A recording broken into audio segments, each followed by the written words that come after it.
Baik, selamat pagi Bapak Ibu. Pagi Bu Ida, pagi Bu. Pagi Bu Tuti. Pagi Bu. Apa kabar Bapak Ibu? Pagi, alhamdulillah baik Bu. Sehat Ibu. Alhamdulillah sehat Bu. Selamat Idul Fitri, mohon maaf lahir batin pada Bapak Ibu semua ya. Sehat-sehat semuanya ya Bu, Pak. Terima kasih, selamat Idul Terima Fitri kasih. juga buat Ibu dan teman-teman semua. Baik, ini sudah 9.30. Sudah ada Ibu Reni. Selamat pagi Ibu Reni. Halo, selamat pagi Mbak Ida. Selamat Hai. pagi Bapak dan Ibu. Pagi Bu Reni. Pagi Bu Reni.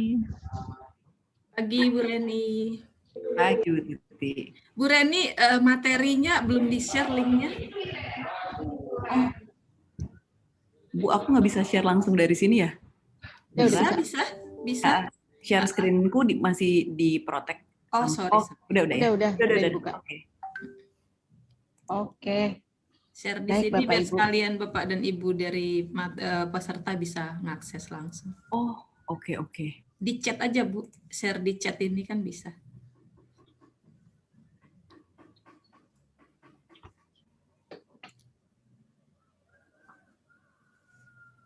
Saya buka aja ya Bapak Ibu ya, supaya bisa mulai acaranya. Baik semuanya pagi, Bapak Ibu salam sehat. Selamat Idul Fitri, mohon maaf lahir dan batin.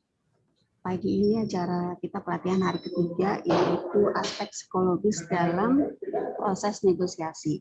Materi kali ini akan dibawakan oleh Ibu Reni Dianasari. Beliau juga sebagai dosen di Prodi Komunikasi Universitas Pembangunan Jaya. Nah, Bu Reni, ini Bapak Ibu adalah peserta pelatihan dari PT Jaya Trade dari berbagai lokasi yang ada di bawah Jaya Trade. Baik, mungkin Bu Tuti akan memberikan sambutan sedikit pada Bapak Ibu. Terima kasih, silakan Bu. Oke, terima kasih Bu Ida. Terima kasih Bapak dan Ibu sekalian yang berada di Jaya Trade. Selamat pagi, semangat pertama kali setelah libur panjang ya Bapak dan Ibu kita belajar kembali. Terima kasih juga buat Ibu Rahma. Ibu Rahma adakah di sini? Tadi sepertinya ada ya. Lalu juga teman-teman Jaya Trade lainnya. Terima kasih terkhusus buat Ibu Reni di tengah segala kesibukannya berkenan untuk berbagi ilmu ya Bu ya. Dan mempersiapkan materi yang terbaik buat kita di sini semuanya. Semoga materi hari ini dapat menambah sedikit pengetahuan Bapak dan Ibu sekalian di Jaya Trade Indonesia. Saya persilahkan kepada Ibu Reni. Mungkin nanti metodenya itu, mekanismenya bisa seperti yang lalu ya, biar lebih misalnya mencair. Jika Bapak dan Ibu ada yang mau langsung bertanya, mungkin bisa raise hand, kita akan di-unmute sendiri, bisa langsung seperti itu. Atau Bu Reni mungkin bisa setelah beberapa slide ngasih untuk jeda bertanya juga boleh. Senyamannya aja agar kita itu bisa lebih nyantai belajarnya. Materinya udah di-share Bu Reni? Udah Bu, tapi ini masih loading. Soalnya situ ada gambar-gambarnya. Oh iya. Ya, Bu. Tapi udah saya share kok di chat. Mudah-mudahan nanti seiring berjalan saya presentasi. Bisa mungkin linknya kali Bu. Saya belum upload Bu Tuti. Oh ya sudah. Oke Bu. Ya saya persilakan biar kita waktunya tidak banyak. Saya persilakan kepada Ibu Reni untuk memulai materinya. Oke, baik. Terima kasih Bu Tuti. Selamat pagi Bapak dan Ibu. Senang sekali pagi hari ini saya bisa ketemu dengan Bapak dan Ibu walaupun kita masih ketemunya virtual ya Bapak Ibu. Mudah-mudahan tidak mengurangi semangat Bapak dan Ibu untuk mengikuti sesi kali ini. Pada kesempatan ini saya senang sekali diminta oleh Bu Tuti untuk sharing sebetulnya Bapak dan Ibu kepada teman-teman di Jaya Trade karena perlu Bapak Ibu ketahui sesi ini diharapkan bukan hanya Bapak Ibu yang belajar dari slide saya atau apa yang saya sampaikan, tapi saya itu justru pengen belajar dari Bapak dan Ibu karena industri kita nih agak sedikit berbeda kan ya Bapak dan Ibu. Mungkin saya akan banyak menyampaikan dari angle komunikasi karena seperti Bapak dan Ibu ketahui negosiasi itu erat kaitannya dengan komunikasi dan juga aspek psikologisnya itu juga kental karena ilmu komunikasi itu lahirnya dari psikologi juga Bapak dan Ibu. Jadi harapannya saya bisa menyampaikan bidang yang saya kuasai, tapi saya juga ingin mengetahui pengalaman-pengalaman Bapak dan Ibu di lapangan yang bisa dikaitkan dengan proses pembelajaran kita hari ini. Bapak Ibu izin saya mau share screen materi hari ini, mudah-mudahan ini bisa kekirim ya filenya yang saya sudah usahakan kirim ini lewat kolom chat. Bapak Ibu, ya tadi seperti yang sudah disampaikan oleh Mbak Ida, hari ini saya ingin menyampaikan mengenai aspek psikologis dalam negosiasi. Kenalan sedikit ya Bapak dan Ibu, saya tadi sudah disampaikan juga, saya itu dosen komunikasi, bidangnya atau mata kuliah yang saya ajar itu kaitannya biasanya dengan public relations Bapak Ibu. Jadi boleh juga kalau misalnya nanti Bapak dan Ibu di Jaya Trade ada yang mau sharing ke saya juga terkait bidang ini, monggo Bapak dan Ibu. Karena saya senang juga belajar dari teman-teman, terutama yang industrinya beda gitu. Jadi saya punya pengetahuan baru juga lewat event ini. Bapak Ibu, kan ini saya ketemu dengan Bapak dan Ibu ini sudah sesi ketiga ya. Berarti sudah ada 2 sesi sebelumnya yang Bapak Ibu ketemu dengan pembicara yang hebat-hebat. Saya mau dong Bapak Ibu di-share sedikit tentang apa yang sudah Bapak Ibu dapatkan pada saat pembelajaran 2 sesi terdahulu. Kalau saya boleh minta tolong Bapak Ibu boleh nggak berangkat atau pergi buka browsernya, buka menti.com, tolong masukkan Bapak Ibu kode yang ada di layar Bapak dan Ibu, dan saya pengen tahu Bapak Ibu kira-kira hal penting apa yang perlu diperhatikan dalam proses negosiasi berdasarkan pengalaman Bapak dan Ibu dan berdasarkan pembelajaran 2 sesi sebelumnya. Boleh Bapak Ibu saya dibantu?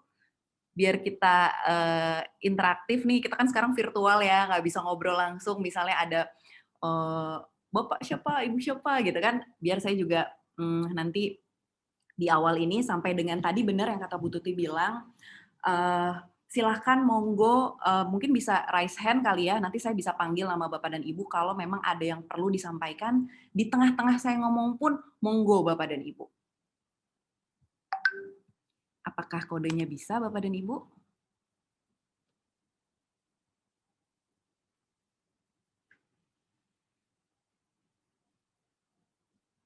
Menti.com, kodenya 37513537. Kata kunci aja Bapak dan Ibu, misalnya apa gitu. Biar saya juga yang paling diingat sama Bapak dan Ibu tuh ternyata ini loh di pembelajaran negosiasi sebelumnya. Ada mengenai dasar ya, sama tentang kemarin itu terkait dengan legalnya ya, kalau saya tidak salah.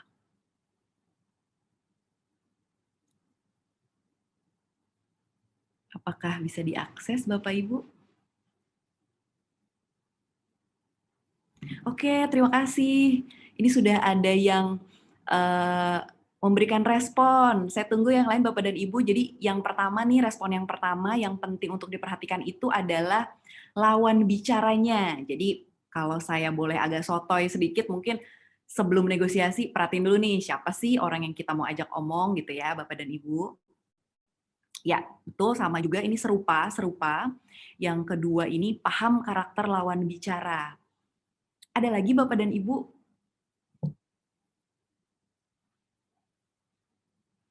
Yang mungkin diingat dari materi sebelumnya? Hubungan baik, karakter konsumen. Wah, ini yang jawab lawan bicara, komunikasi yang intens, berarti ada highlight ya, komunikasi. Berarti kalau intens itu nggak bisa sekali gitu ya. Research itu tentang, saya sotoy lagi nih Bapak Ibu, selain tentang lawan bicaranya, mungkin terkait konten yang mau disampaikan ya, kali Bapak dan Ibu. Tujuannya apa? Hubungan baik, ya, karena biasanya kalau membangun hubungan itu nggak bisa one shot ya, kita ketemu, ngobrol, langsung nego. Pasti Bapak Ibu urusan ini udah jago lah, pasti sering ketemu dengan klien atau mitra, baik internal perusahaan atau eksternal, yang mau dinego nih. Ada lagi Bapak dan Ibu? Ya, oke, banyak sekali. Tapi kurang lebih serupa ya, hubungan baik ini banyak yang menjawab, jadi negosiasi itu berawal dari hubungan yang baik dulu. Komunikasi, mengenal diri sendiri. Yes, thank you banget. Jadi kalau yang namanya komunikasi itu ada yang namanya komunikator ya, yang menyampaikan pesan, yang mengirim kesan, dan akan ada yang menerima, namanya komunikan. Jadi selain tadi kita memperhatikan karakter lawan bicara, tapi kita juga tahu diri kita sendiri. Makasih banyak Bapak dan Ibu. Solusi yang ingin dicapai, betul sekali. Oke. Bargaining position apa nih yang bisa kita tawarkan gitu kali ya Bapak dan Ibu ya, posisi kita di mana. Wah, seneng banget nih Bapak dan Ibu. Ada lagi? Ya, win-win solution. Nah ini nih, berarti kalau negosiasi itu katanya harus win-win ya Bapak dan Ibu ya. Yang mengirimkan pesan dan yang menerima pesan. Gaya negosiasi, oke. Cara komunikasi yang baik, kondisi perusahaan, kondisi kita Bapak Ibu bekerja terutama ketika yang kita negosiasikan adalah terkait dengan pekerjaan, bidang pekerjaan, ataupun tugas yang dibebankan kepada kita di perusahaan.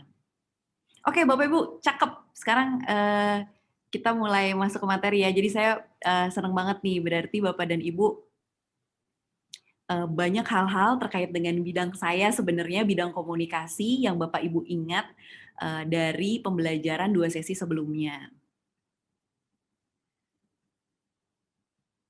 Saya share screen kembali materi saya, Bapak dan Ibu.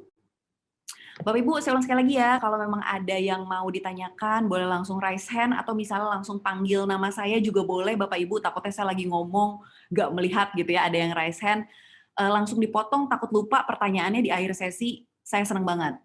Silakan Bapak dan Ibu. Oke, saya agak flashback sedikit ya Bapak Ibu, yang namanya negosiasi itu kita lakukan setiap hari, tidak hanya di tempat kerja Bapak Ibu, kita tidak bisa menghindari negosiasi di kehidupan kita sehari-hari. Misalnya ini kalau saya bayangkan dalam satu hari Bapak dan Ibu berangkat ke kantor pagi-pagi, hari ini ada meeting, nggak boleh telat nih, tiba-tiba motornya atau mobilnya mogok, mau minta jemput sama montir di bengkel langganan, tapi sebenarnya jam segitu tuh bengkel belum buka. Gimana ya caranya supaya montirnya mau bantu Bapak dan Ibu untuk menjemput kendaraannya misalnya di satu titik karena Bapak Ibu mau buru-buru ke kantor. Jadi dari pagi tuh ya, aduh udah kepecah fokusnya karena kendaraannya mogok. Sampai kantor, ketemu dengan bosnya, Bapak Ibu tuh sebenarnya punya message, misalnya nih saya kasih contoh aja ya, misalnya nih bidangnya terkait dengan sales ya. Biasanya kan kalau teman-teman di sales itu punya target ya. Nah, bulan itu tuh sebenarnya Bapak Ibu pengen menyampaikan ke bos Bapak dan Ibu bahwa ada target yang susah achieve nih kayaknya. Gimana ya biar bos gue nggak marah misalnya. Atau misal alasan apa yang bisa dikemukakan, yang logis, yang masuk akal untuk bisa, nggak tahu di next-nya tuh apakah targetnya disesuaikan atau gimana. Nah itu mau Bapak Ibu lakukan. Jadi di kantor itu setelah meeting Bapak Ibu harus bikin planning perencanaan selanjutnya apa ya kira-kira untuk menangani masalah target sales ini. Gitu misalnya. Lalu misalnya nih karena tadi pagi udah hektik, mogok, di kantor juga stres, tadi ya targetnya nggak achieve sampai rumah. Misalnya saya kasih contoh, bisa Bapak bisa Ibu sih, pasangan di rumah tuh kita kelupaan dititipin belanjaan, misalnya tolong beliin apa gitu ya, lupa, terus pasangannya ngambek, berarti kan harus ada yang dinego juga tuh di rumah. Nah, udah selesai, akhirnya bisa dinego, kan sekarang bisa ya Bapak Ibu belanja online langsung instan dikirim ke rumah, selesai nih masalah dengan pasangan. Begitu lihat misalnya ponsel, tiba-tiba ada message dari kantor juga, ada masalah lah dengan misalnya klien eksternal, yang kayaknya kalau dipikir-pikir pengen abis itu tidur, istirahat, kita harus mikirin, aduh kira-kira apa yang harus disampaikan ke teman setim, sama ke klien, dan juga ke bos. Itu hari itu padat banget, isinya macam-macam, orang yang berinteraksinya juga beda-beda, tapi sama-sama harus dinegosiasiin. Gitu Bapak Ibu. Jadi gimana caranya. Saya yakin sebagian besar Bapak dan Ibu itu pasti sudah jago negosiasinya. Hanya saja saya berharap Bapak Ibu setelah ikut sesi yang sekarang, sesi sebelumnya dan sesi sekarang sampai dengan sesi di akhir, saya pengen Bapak Ibu itu jagonya berkali-kali lipat lagi gitu ya dalam melakukan negosiasi. Minimal ada upgrade yang tadinya misalnya jago jadi jago banget misalnya, atau misalnya kalau misalnya tadi saya sempat kasih contoh, kita ngomongin ranah sales, sekarang bukan cuma misalnya jualannya atau targetnya tercapai, melebihi, bahkan mungkin seluruh kliennya Bapak dan Ibu itu rajin juga untuk merekomendasikan produknya Bapak dan Ibu misalnya ke mitra-mitra lain, ke klien-klien lain, atau ke calon klien lain gitu ya. Jadi harapannya seperti itu Bapak dan Ibu. Nah, tadi di awal aspek psikologis ya, aspek psikologis dalam negosiasi. Saya mundur sedikit lagi Bapak dan Ibu. Negosiasi itu sebetulnya apa sih bahasa sederhananya? Ada kedua belah pihak atau ada beberapa pihak ya yang dalam upaya untuk menyelesaikan kepentingan perdebatan mereka. Jadi ada sesuatu yang ingin kita pecahkan nih. Tentunya negosiasi ini tadi saya senang banget ada di poin-poin penting yang tadi disampaikan sama Bapak dan Ibu itu diupayakan win-win. Jadi semua orang yang terlibat dalam proses negosiasi itu merasa happy, puas, bahagia, tujuannya tercapai. Atau mungkin yang mengirimkan pesan, yang menegosiasi itu dia mencapai tujuannya, tapi orang yang dinego juga merasa senang, tidak keberatan, merasa terbantu, merasa bekerja dengan Bapak dan Ibu itu menyenangkan. Jadi gimana caranya selalu membuat negosiasi itu menyenangkan untuk kedua belah pihak. Nah, terkait dengan bidang saya, Bapak dan Ibu, tadi di-mention juga ya, yang namanya negosiasi itu bagian dari komunikasi yang melibatkan ada yang mengirim pesan, ada yang menerima pesan, begitu juga sebaliknya. Terus-menerus seperti itu. Tepat sekali Bapak dan Ibu, saya senang lagi, negosiasi itu mungkin bagi Bapak dan Ibu, aduh besok gue mau ketemu klien nih, kliennya begini. Sehingga Bapak Ibu sibuk sekali hanya memperhatikan lawan bicaranya aja ya. Tadi karakter lawan bicara atau si komunikan, orang yang akan kita ajak komunikasi. Padahal sebetulnya kualitas Bapak dan Ibu, data yang Bapak Ibu punya, cara penyampaian yang Bapak Ibu bisa maksimalkan, itu adanya di komunikator, adanya di Bapak dan Ibu. Jadi saya ulang lagi, proses negosiasi itu tidak hanya kita fokus ke penerima pesan, tapi bagaimana cara kita untuk menyampaikan, cara kita memaksimalkan kemampuan data yang kita miliki, apapun ya, jadi komunikasi persuasif yang kita lakukan itu juga harus diperhatikan. Maka dari itu harapannya setelah ini kita makin paham siapa komunikan atau penerima pesan kita, dan kita juga bisa meningkatkan kemampuan diri kita dalam melakukan komunikasi, khususnya negosiasi.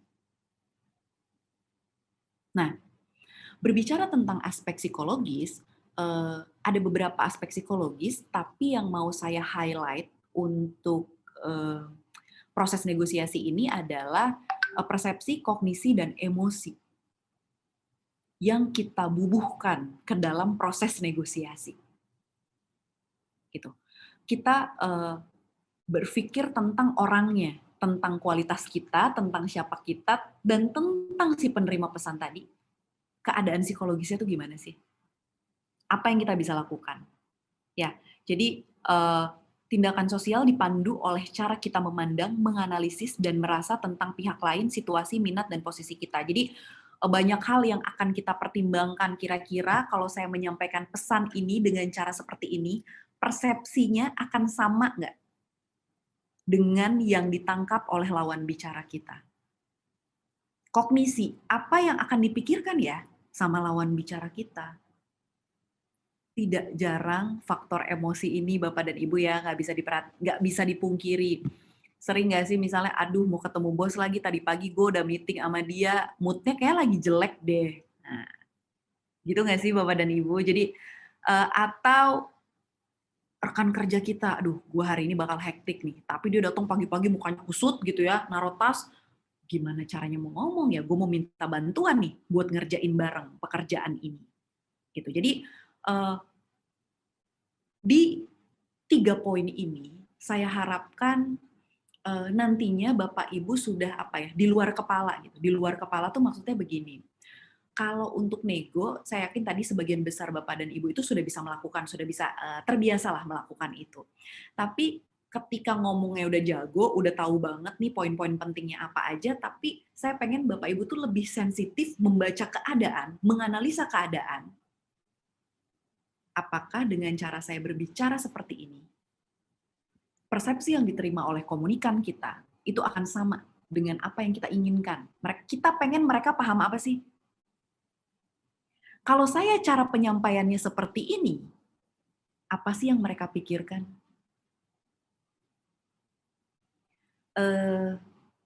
Maksud hati pengen berbaik hati nih sama klien dengan menanyakan, halo Bapak, halo Ibu, apa kabar? Gimana Bu, Bapak sehat di rumah? Oh, maksudnya baik ya, basa-basi sambil, wah kita habis libur lebaran ya Bu kemarin. Oh saya udah pisah sama suami saya. Itu pasti keadaan emosinya langsung nggak enak nggak sih Bapak Ibu? Nah kita kadang-kadang pasti nggak berharap dong, nggak berpikir dan nggak mendoakan juga gitu misalnya klien kita seperti itu. Tapi lagi-lagi selain teknik-teknik yang mungkin di awal tuh Pak Anton ya sempat sampaikan, kita kadang-kadang pengen beramah-ramah, pengen berbaik-baik kepada lawan bicara kita dengan membubuhkan. Sebenarnya kan kalau nanyain keluarga, nanyain kabar, nanyain apapun itu kan kita pengen memasukkan unsur emosi. Kita perhatian loh, kita tahu loh kemarin habis libur nih gitu. Nah itu sebetulnya baik, tapi memang mempersiapkan diri mungkin ya untuk menganalisa keadaan audiens kita itu juga penting supaya nggak awkward kali ya. Malah jadi bingung gitu, aduh gue basa-basi salah lagi maksudnya mau baik gitu ya. Kita bahas mungkin dari awal saya gabung mengenai persepsi dan kognisi. Jadi kan persepsi itu hal yang udah diterima sama komunikan kita gitu ya. Mereka itu menafsirkan sesuatu dari apa yang kita sampaikan. Inginnya, tujuannya tadi yang selalu saya highlight, makna yang dikirimkan oleh pengirim pesan dan makna yang diterima oleh penerima pesan itu sama Bapak Ibu. Itu biasa kalau kita sebut nih teman-teman komunikasi itu komunikasinya efektif. Sering kan ya Bapak Ibu yang ngirim pesan ngomong apa, yang jawabnya kemana gitu kan, itu berarti ada yang nggak efektif tuh di situ. Berarti persepsi yang kita ingin capai di lawan bicara kita itu nggak tercapai. Nah, sejak awal kita juga memang harus mempertimbangkan selain tadi karakter di poin yang Bapak Ibu sampaikan tadi di Mentimeter di awal, apa ya yang akan lawan bicara kita pikirkan ketika kita menyampaikan pesan negosiasi dalam bentuk seperti ini misalnya. Bapak Ibu menyampaikan, oh gue pengen ngomongnya gini deh, kata-katanya ini deh, yang mau gue sampaikan poinnya ini deh misalnya. Apa yang akan mereka pikirkan itu kita udah antisipasi di awal. Kalau memang kita merasa, oh ini ada kemungkinan mispersepsi nih karena pemikirannya lawan bicara kita, mungkin kita udah siap-siap nih, iya Bu, terkait dengan data, ini maksud saya itu terkait dengan ininya Bapak dan Ibu. Jadi dijelaskan di awal. Supaya tidak salah persepsi. Atau bisa juga dikonfirmasi Bapak dan Ibu. Iya jadi gini Bu, gimana ya Bu? Kira-kira apa misalnya kita bukan, ngerti nggak Bapak Ibu? Mungkin kita kan bukan lagi kayak ngajarin anak SD Bapak dan Ibu, tapi gimana caranya upaya kita untuk mengkonfirmasi apakah makna yang kita kirimkan itu sama diterimanya sama lawan bicara kita. Itu kita bisa upayakan tuh di situ. Ini kan kita belum sampai ke proses negosiasi yang akhir yang sampai win-winnya. Ini masih di awal banget. Gue pengen biar persepsinya sama.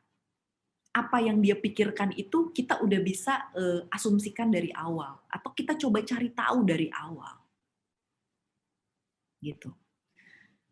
Lagi-lagi Bapak dan Ibu, tidak bisa dipungkiri namanya proses persepsi ini ya. Kan mereka itu bisa menafsirkan, mereka itu bisa katakanlah dari satu kalimat yang Bapak Ibu sampaikan misalnya terdiri dari 20 kata. Bisa aja kan yang di-highlight itu sebenarnya kata-kata bukan yang utama. Bukan kata-kata utama yang disampaikan oleh Bapak dan Ibu. Mereka bisa aja beda dalam meng-highlight pesan yang kita sampaikan. Nah, ditambah lagi nih, di masyarakat kita itu sering banget ada namanya distorsi persepsi. Pasti Bapak Ibu udah tahu ya stereotype misalnya. Jadi kalau orang ngomong apa, pasti gini nih, orang pasti gini, pasti gini, pasti gini. Jadi efek halo itu sama, hampir serupa dengan stereotype gitu. Oh, kalau ini pasti, itu balik lagi semuanya isinya asumsi. Selektif, tadi yang saya bilang, persepsi selektif. Kita ngasih tahu panjang lebar, yang ibarat kata yang diseleksi gitu ya, hanya bagian kecil yang, maksud gue bukan itu, maksud saya bukan seperti itu sebetulnya, misalnya. Jadi, proses negosiasi yang kita lihat sebetulnya sederhana, tapi ternyata tidak sesederhana itu Bapak dan Ibu. Dan saya yakin sampai dengan detik ini, terutama misalnya saya bicara tentang diri saya aja deh, oh kalau negosiasi bisalah saya pakai strategi ini deh, nanti saya begini dulu, nanti saya begitu dulu.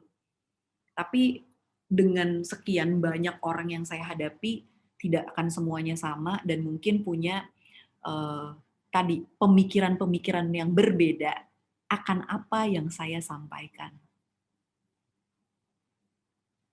Kenapa persepsi dan kognisi saya sampaikan barengan? Karena Bapak Ibu, ketika Bapak Ibu melakukan proses negosiasi, ngomong sama orang itu kan pasti mikir dong dari pesan yang Bapak Ibu sampaikan. Sehingga membentuk sebuah persepsi. Nah, satu paket ini nih, gimana caranya dia, saya ulang lagi, lawan bicaranya itu mempersepsikan sesuai dengan makna yang Bapak Ibu ingin capai. Lagi-lagi mungkin proses kognisi itu juga sangat-sangat dipengaruhi dengan ini ya, Bapak Ibu ya, pengalaman masa lalu, background pendidikan, pengetahuan, itu kan sangat juga dipengaruhi oleh hal-hal itu ya Bapak Ibu. Nah jadi kita bisa prediksi, oh kalau katanya nih sekarang kalau mungkin ada di kantor Bapak dan Ibu, ada yang millennials, ada yang mungkin Gen Z, ada yang baby boomers usianya gitu ya. Kira-kira kalau mau nego sama orang seperti itu gimana ya? Nah itu jadi kita harus lihat juga bagaimana cara orang itu berpikir. Kita bisa cari cara kok, nggak harus kita udah kenal sama dia 1 tahun. Memang saya setuju tadi Bapak dan Ibu menyebutkan bahwa hubungan yang baik itu penting. Tapi kan namanya kalau terkait dengan pekerjaan bisa jadi Bapak dan Ibu diminta negosiasinya sekarang, orangnya juga baru kenal sekarang. Cara yang Bapak Ibu bisa lakukan. Saya tadi sempat bilang ya, persepsi itu misalnya Bapak Ibu ngomong 1 kalimat terdiri dari 15 kata. Kata-kata utamanya misalnya random ada di 2, 3, 4, 5, 7, 10 misal. Gimana ya caranya biar efektif? Nah, ada yang namanya proses framing pesan atau pembingkaian pesan. Gimana caranya supaya pesan utama yang Bapak Ibu sampaikan itu sampai ke lawan bicara dan sesuai dengan apa yang diinginkan sama Bapak dan Ibu. Lagi-lagi tadi di poin yang Bapak Ibu sampaikan. Tujuan orang melakukan negosiasi itu beda-beda. Bukan hasil akhirnya ya Bapak Ibu ya. Mungkin hasil akhirnya win-win. Tapi tujuannya itu beda-beda.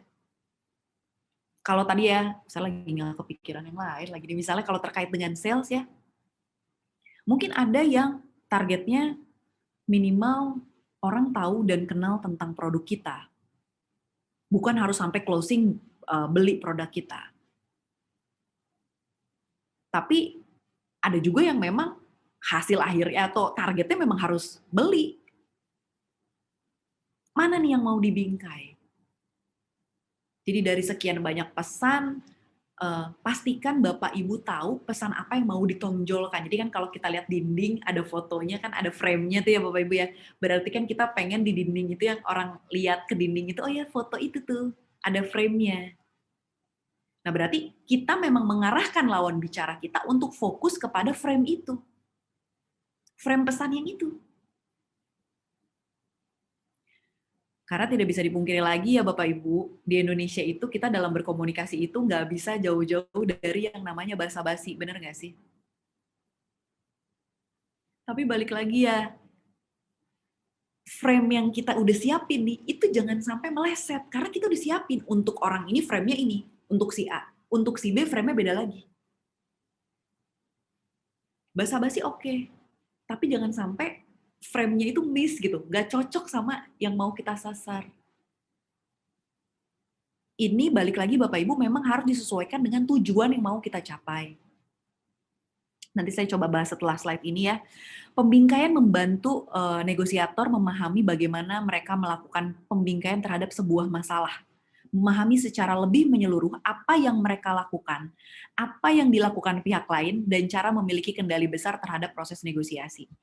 Jadi tadi, kita itu tahu pesan apa yang mau kita highlight. Kita itu tahu posisi lawan bicara kita itu akan melihat pesan ini tuh seperti apa.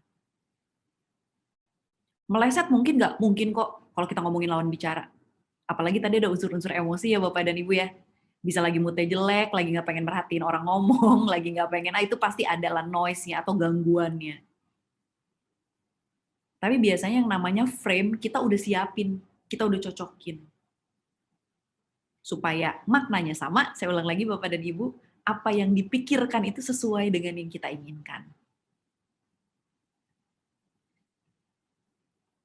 Nah, ini yang tadi saya sempat share di awal, di sebelum ini ya Bapak Ibu. Kita mau, apa nih yang mau kita frame? Apa yang mau kita bingkai? Apakah substansinya dari pesan itu? Jadi apa yang kita negosiasikan ini, apakah pesan intinya yang mau kita sampaikan? Kita fokus ke isu-isu tertentu supaya orang ini notice, minimal kalau isu itu mereka kena, mereka setuju, mereka paham, mereka mau sependapat dengan kita udah cukup. Atau kita memang fokus ke hasil. Jadi, oke, gue ngomong panjang lebar dari A sampai Z, pokoknya saya tahu persis hasilnya harus ini. Jadi kita tembak di awal, pokoknya hasilnya orang mesti beli. Mungkin kalau substansi tadi, minimal orang tahu produk kita seperti apa, keunggulannya gimana, dan dia tahu setiap produk yang perusahaan kita keluarkan itu selalu dengan kriteria apa, misalnya. Nah, selain itu, kita juga bisa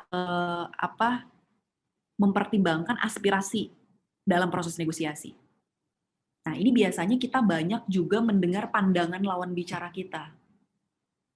Dari situ baru kita cecer nih, apa ya kira-kira yang bisa bikin win-win. Tujuan saya tercapai, tujuan lawan bicara tercapai. Gitu. Ini semua bisa digabung, tapi lagi-lagi Bapak dan Ibu, semakin banyak bingkainya, menurut saya lawan bicara kita makin bingung. Gimana ya, misalnya ada Bapak Ibu, gimana ya, saya tuh pengen juga loh, orientasi hasilnya harus begini. Tapi saya juga pengen ngedengerin aspirasi lawan bicara saya di proses negosiasi ini. Bisa Bapak Ibu, cuma tadi kita mau lebih fokus yang mana? Supaya tujuannya tercapai. Nah, ada juga ya, kan orang ada yang fokus ke hasil, ada juga yang fokus ke proses ya. Nah, jadi kita gimana caranya proses negosiasinya, proses rembukannya, proses diskusinya itu yang jadi fokus kita. Bisa juga kita fokus ke orangnya, fokus ke identitas orang itu, siapa kita, siapa lawan bicara kita. Misalnya kita punya klien seorang bisnismen gitu. Ya kita caranya adalah gimana, misalnya lagi-lagi sales dulu ya Bapak Ibu ya, saya belum kepikiran yang lain nih. Apa yang kita sampaikan, produk kita itu memang match dengan profilnya orang itu, identitasnya orang itu. Kita cari nih, cocok-cocokin. Ya. Nah, selain identitas bisa juga karakter. Karakter yang kita tahu tadi kalau bikin bisnismen itu karakternya seperti apa sih? Mereka itu apa? Jadi sejarah itu sebenarnya apa yang mereka bisa lakukan atau apa yang biasa mereka lakukan dengan bisnisnya mereka gitu. Kita cari tahu. Itu bisa juga. Jadi proses negosiasinya bisa kita fokuskan di situ, di historinya orang tersebut. Terakhir,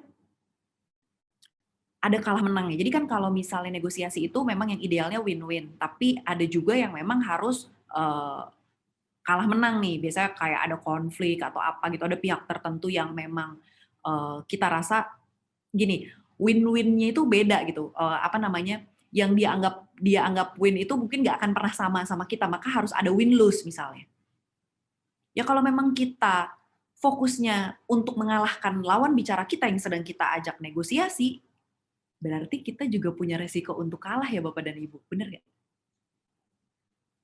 Karena kita fokusnya, oke, gue mesti menang lawan dia. Tapi kita nggak tahu, di proses negosiasi itu, kalau memang kita tujuannya kalah menang, berarti kan satu kalah, satu menang. Bisa kita yang menang, bisa dia yang menang.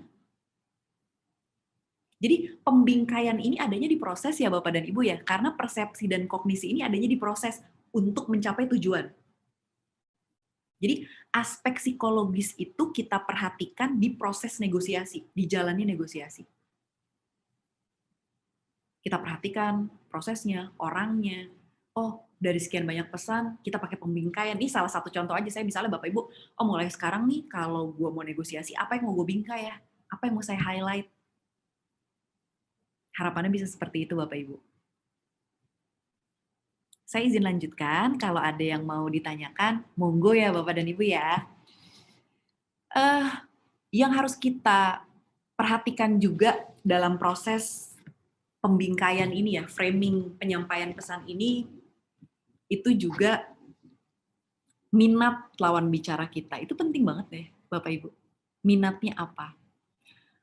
Saya nggak sekali dengar cerita-cerita serupa seperti ini gitu ya. Misalnya ada orang negosiasi sama orang, lalu dicari kesukaannya orang itu, minatnya orang itu sehingga goals bisa jadi rekan kerja apa itu apa ya maksudnya gini, itu bukan kisah-kisah sukses buatan gitu. Dan itu memang banyak terjadi. Dan itu terjadi juga ada di beberapa teman saya. Yang cuman kita oh bos gue suka sepak bola atau apa misalnya. Negosiasinya tetap, tapi pakai bungkus sepak bola. Oh tadi malam ada match apa ya misalnya. Itu bisa kok Bapak Ibu. Jangan lupa, kalau kita sedang melakukan negosiasi, kita juga harus memikirkan haknya si penerima pesan kita. Haknya itu maksudnya gimana ya? Jadi hak itu kayak hak dia untuk bertanya, hak dia untuk nggak setuju dengan pesan yang disampaikan Bapak dan Ibu, itu juga haknya penerima pesan kita loh. Iya, sekarang itu kita pakai operating systemnya Android di produk ini, gini. Terus misalnya lawan bicara kita tahu gitu, loh bukannya kalau untuk tipe seperti ini tuh nggak cocok ya, saya pernah punya pengalaman nih di misalnya di produk lain, bla bla bla bla bla, dia cerita. Dia punya hak juga untuk bicara. Jadi di proses negosiasi itu bukan cuma kita terus yang ngomong gitu supaya, gue nggak pengen kasih kesempatan dia banyak nanya nih, supaya dia langsung oke, gitu, terpukau dengan kita. Kita kasih haknya. Nah, kita juga harus memperhatikan tadi, Bapak Ibu, kekuatan kita sebagai pengirim pesan. Makanya saya senang banget tadi begitu di awal kan soalnya fokusnya itu beberapa teman-teman itu menjawab karakter penerima pesan kan. Padahal sebetulnya tidak hanya penerima pesan. Tidak hanya ya, bukan berarti kita memperhatikan diri kita dulu, tapi kita tetap harus tahu kekuatan kita apa. Makanya kalaupun tadi ya kita, saya kasih contoh tadi mau bicara sama orang kita tahu dia suka sepak bola, saya misalnya nih, aduh gue mau negosiasi sama dia sukanya sepak bola, tapi saya nggak ngerti sama sekali sepak bola. Nyari data oke, tapi kita juga harus tahu ya batasan kita di mana. Ya mungkin kita bisa bilang, oh iya Pak, saya tahu tuh tentang match itu, saya baca di berita. Saya memang bukan penonton sepak bola, tapi sepertinya seru ya Pak, karena dari komen-komen di berita online tuh seperti ini. Kita tetap bisa masuk ke ranahnya lawan bicara kita di proses negosiasi, tapi dengan kekuatan kita. kadang pernah tahu gitu ya, mungkin Bapak dan Ibu diskusi sama seseorang, kayaknya orang ini pengen banget masuk into kita, dengan diri kita gitu, dia tahu banget tentang kita. Oh iya, Ibu suka ini ya, saya lihat nih di media sosial Ibu, kan sekarang bisa ya stalking gitu misalnya. Oh iya, terus pada saat diskusi ternyata kita nggak tahu kekuatan kita sehingga kita sotoy tadi. Banyak hal yang kita nggak tahu sehingga, aduh, bikin keadaannya jadi nggak nyaman. Kebayang nggak lanjutannya habis itu mau negosiasi gitu Bapak Ibu? Kira-kira apa yang akan dipikirkan oleh lawan bicara kita? Jadi kognisi itu juga tadi harus dijagain banget nih.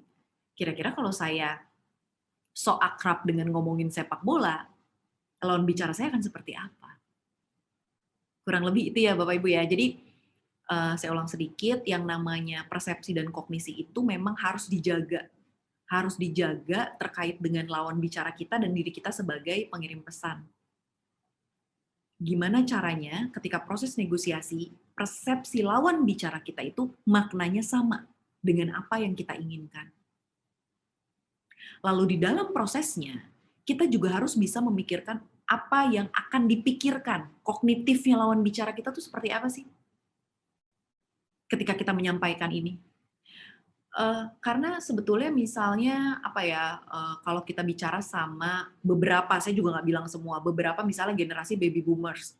Kalau kita pengen menyampaikan sesuatu yang, misalnya menyampaikan proses kerja, kita alihkan ke digital, mereka tuh belum semuanya mau menerima. Loh, kenapa sih nggak, iya oke kita pakai digital, tapi nanti begini. Nah, kita harus pikirin, oke karakternya tuh gimana? Apa yang mungkin ada di pemikiran mereka? Apakah mungkin digital menjadi salah satu keterbatasan di lawan pembicara kita? Gitu ya Bapak dan Ibu ya. Lalu pikirin framingnya, pembingkaiannya supaya persepsinya tadi sampai cocok sesuai. Nah, ini yang memang agak-agak berat nih Bapak Ibu. Jadi di dalam proses komunikasi, khususnya negosiasi, kita tidak bisa lepas yang namanya dari yang namanya emosi. Emosi yang kita bubuhkan di proses komunikasi itu. Emosi yang kita taruh, kita letakkan di proses negosiasi itu. Makanya emosi itu memainkan peran penting pada berbagai tahap interaksi yang kita lakukan di proses negosiasi. Dari awal ketemu, ngobrolin A, ibarat kata pembukaan, isi, penutup, itu tuh emosi tuh kita harus jagain banget. Agar tadi balik lagi tujuannya Bapak dan Ibu tercapai. Nah, Bapak Ibu mungkin pernah dengar nggak sih ada orang yang, aduh kok dia kayaknya kurang peka ya gitu. Nah, emosi itu memang kadang juga tidak bisa dibuat standar yang sama.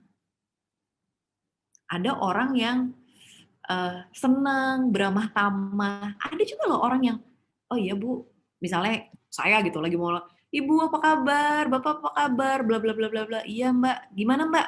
Ada perlu apa nih Mbak kesini? Langsung. Berarti itu kan intinya udah mengisyaratkan ya. Dia nggak bisa nih, kalau misalnya kita mau pakai basa-basi sebagai unsur emosi, oke dia nggak bisa lama-lama. Kita cari, apalagi? Misalnya tadi, dari minatnya dia, atau tiba-tiba dari komennya dia, apa yang kita bisa masukin unsur emosi ya di situ. Karena ya balik lagi ya mungkin di teknik marketing aja gitu, unsur emosi itu nggak bisa dipisahin. Gimana cara kita menarik perhatian konsumen tanpa emosi. Makanya banyak banget ya sekarang iklan-iklan yang, aduh nontonnya sedih deh, aduh nontonnya jadi berkaca-kaca gitu kan ya. Itu kan unsur emosinya dikedepankan. Nah, ketika proses negosiasi, kira-kira unsur emosi apa yang cocok kita gunakan pada proses negosiasi tersebut. Bisa jadi beda orang, beda gaya, beda unsur emosi yang kita gunakan. Nah, emosi ini sebetulnya tadi dampaknya tuh bisa positif, bisa negatif Bapak Ibu. Kalau maksud hati menyampaikan sesuatu, tapi ternyata itu ditolak oleh lawan bicara kita, berarti kan emosinya jadi negatif ya.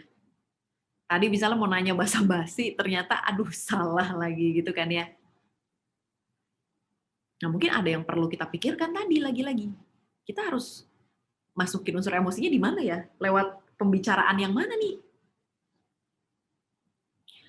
Ketika emosi positif, harusnya konsekuensinya itu positif ke proses negosiasi kita. Jadi ibaratnya di awal ketika kita berkomunikasi masih ya katakanlah kalau kita bagi dalam pembukaan isi penutup gitu ya, di awal pembukaan itu udah positif, harusnya kita masuk ke konten utama itu lebih cepat dan lebih menyenangkan.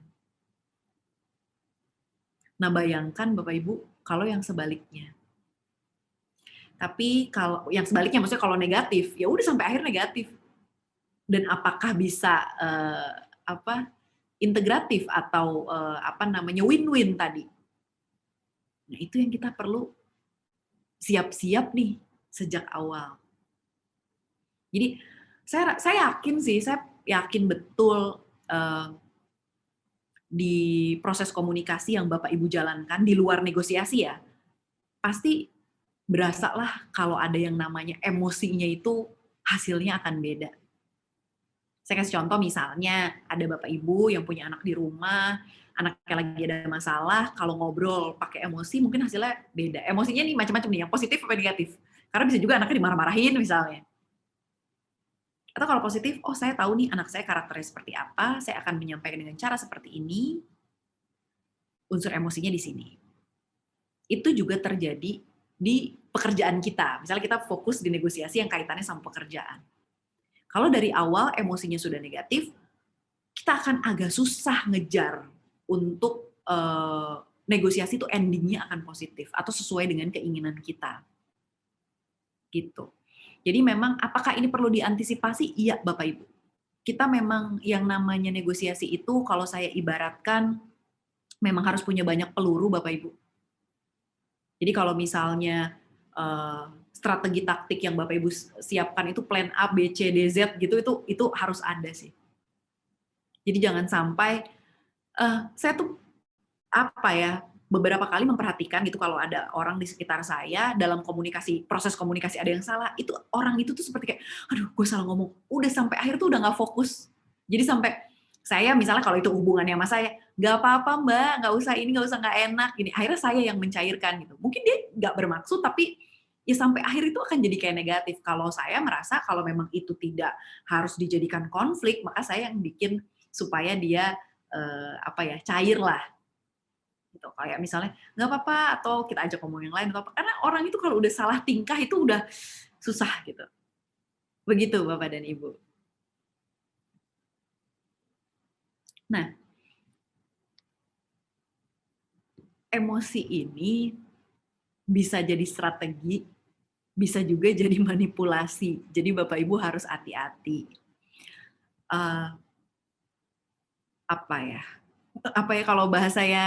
Kalau saya tuh suka bilang yang manipulatif itu apa ya? Misalnya saya tuh sejujurnya Bapak Ibu agak menghindari misalnya komunikasi, diskusi yang diawali dengan halo Ibu, makin cantik aja atau apa gitu-gitu loh Bu. Itu saran saya udah nggak zaman deh buat dilakuin gitu. Itu tuh harus hati-hati banget.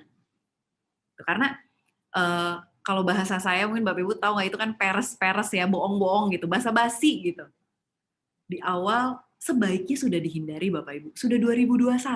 Jadi basa-basinya itu harus strategis.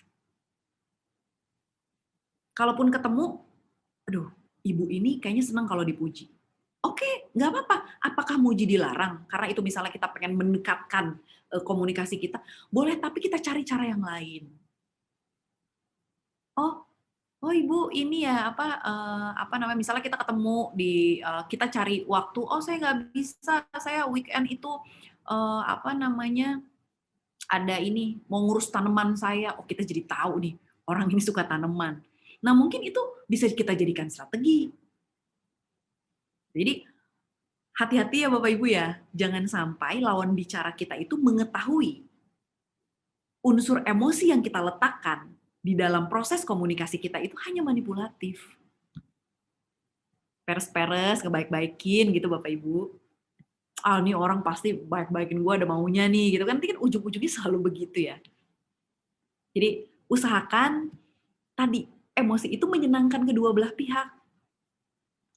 Karena sebenarnya saya yakin, kalaupun misalnya Bapak Ibu sebagai negosiator ya mau ngomong sama orang, duh, ini si ibu ini, si bapak ini senang dipuji. Waduh, ibu cantik banget gini-gini.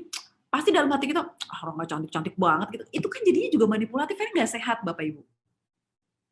Jadi kita cari strategi untuk tadi lagi-lagi masukin emosi di proses negosiasi dengan cara yang baik, dengan cara yang sesuai.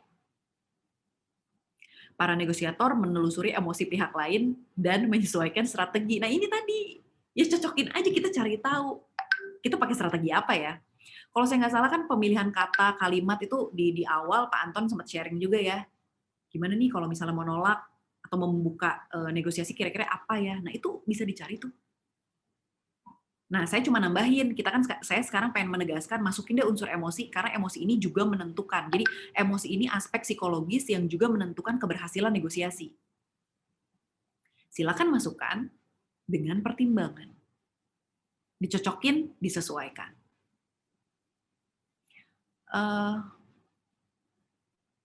Oke.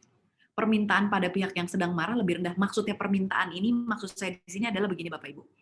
Kalau tadi contoh dari awal udah basa-basinya salah, akhirnya emosinya negatif, sebagian besar orang, saya bilang sebagian besar orang itu akan tidak akan tidak memberikan atensi terhadap apa yang kita sampaikan. Maksudnya itu permintaan rendah itu begitu Bapak Ibu. Jadi kalau kita ngomong udah nggak sesuai, udah nggak cocok, banyak orang kayak oh iya, oke, oh, ya gimana? Oh, nah itu tanggapannya akan seperti itu. Permintaan rendah itu maksudnya nggak ada kayak, oh begitu ya, emang gimana ya? Sekarang seperti apa? Nah itu kan kalau permintaannya tinggi seperti itu, dia akan nanya, bersemangat dalam diskusi, terlibat langsung di proses negosiasi. Ini tuh enggak. Karena emosinya tadi mungkin udah negatif. Negosiator yang efektif sanggup menyesuaikan pesan mereka untuk mengadaptasi terhadap keadaan emosi pihak lain. Nah ini, penyesuaian emosi ini penting sekali. Oh ya Bapak Ibu, mungkin saya nggak tahu ya apakah pertanyaan ini mungkin muncul di Bapak dan Ibu. Kalau sejak awal nih, kita udah tahu emosi orang yang akan kita ajak negosiasi ini udah jelek. Yang tadi saya bilang misalnya moodnya jelek, itu maka gimana? Bapak Ibu, apakah kita bisa merubah mood seseorang? Jawabannya sebenarnya kalau mau simpel, bisa jawabannya. Jawabannya bisa. Dengan cara apa? Ya kita tahu, kita menyesuaikan emosi tadi. Udah tahu dia lagi bete, mukanya kusut, terus kita kayak, hai, ayo dong, ini.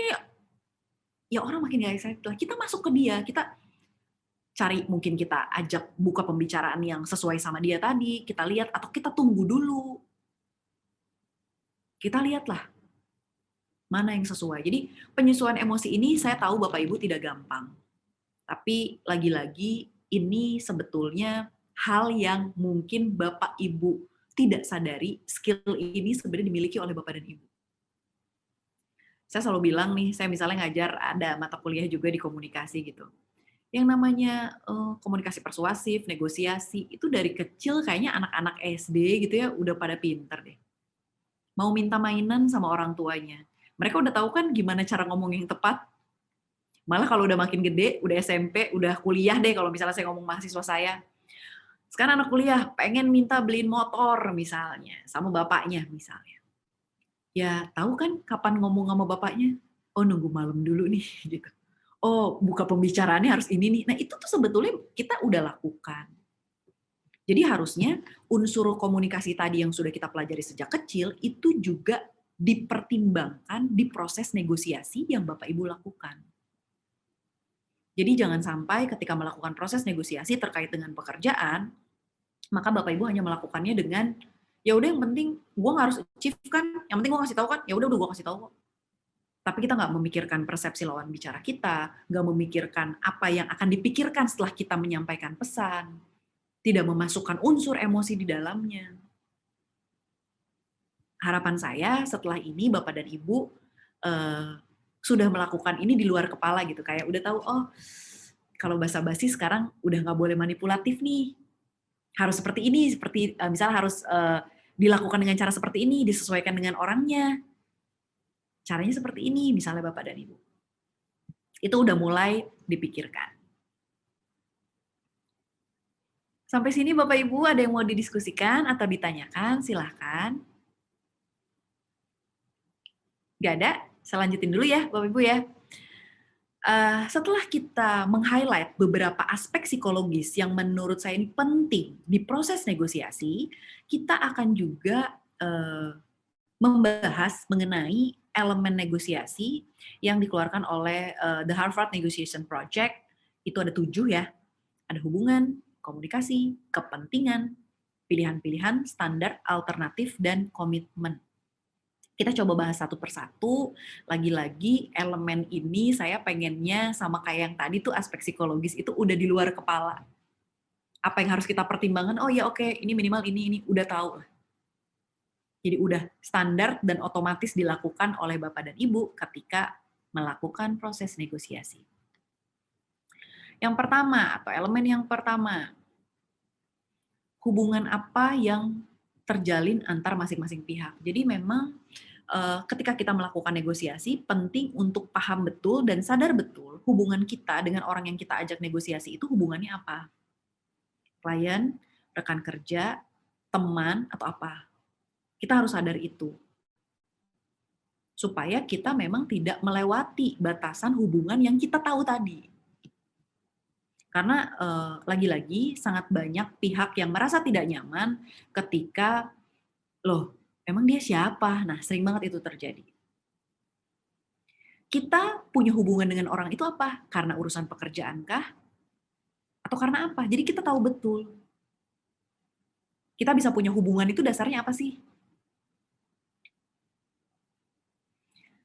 Faktor-faktor apa yang turut andil membuat status quo berkelanjutan? Kira-kira apa yang kita harus pertimbangkan dalam membina hubungan ini? Tadi kan kalau nggak salah di awal juga Bapak dan Ibu sempat ngebahas ya tentang hubungan. Iya, bener banget.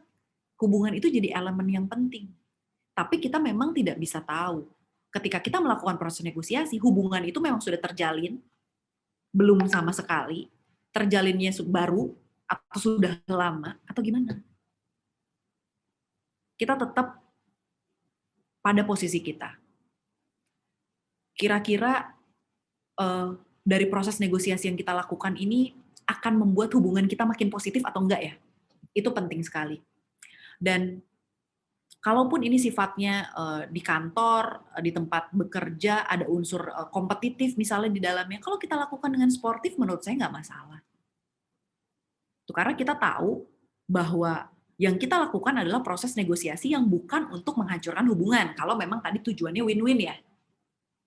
Karena penting sekali untuk memperhatikan elemen hubungan dalam negosiasi.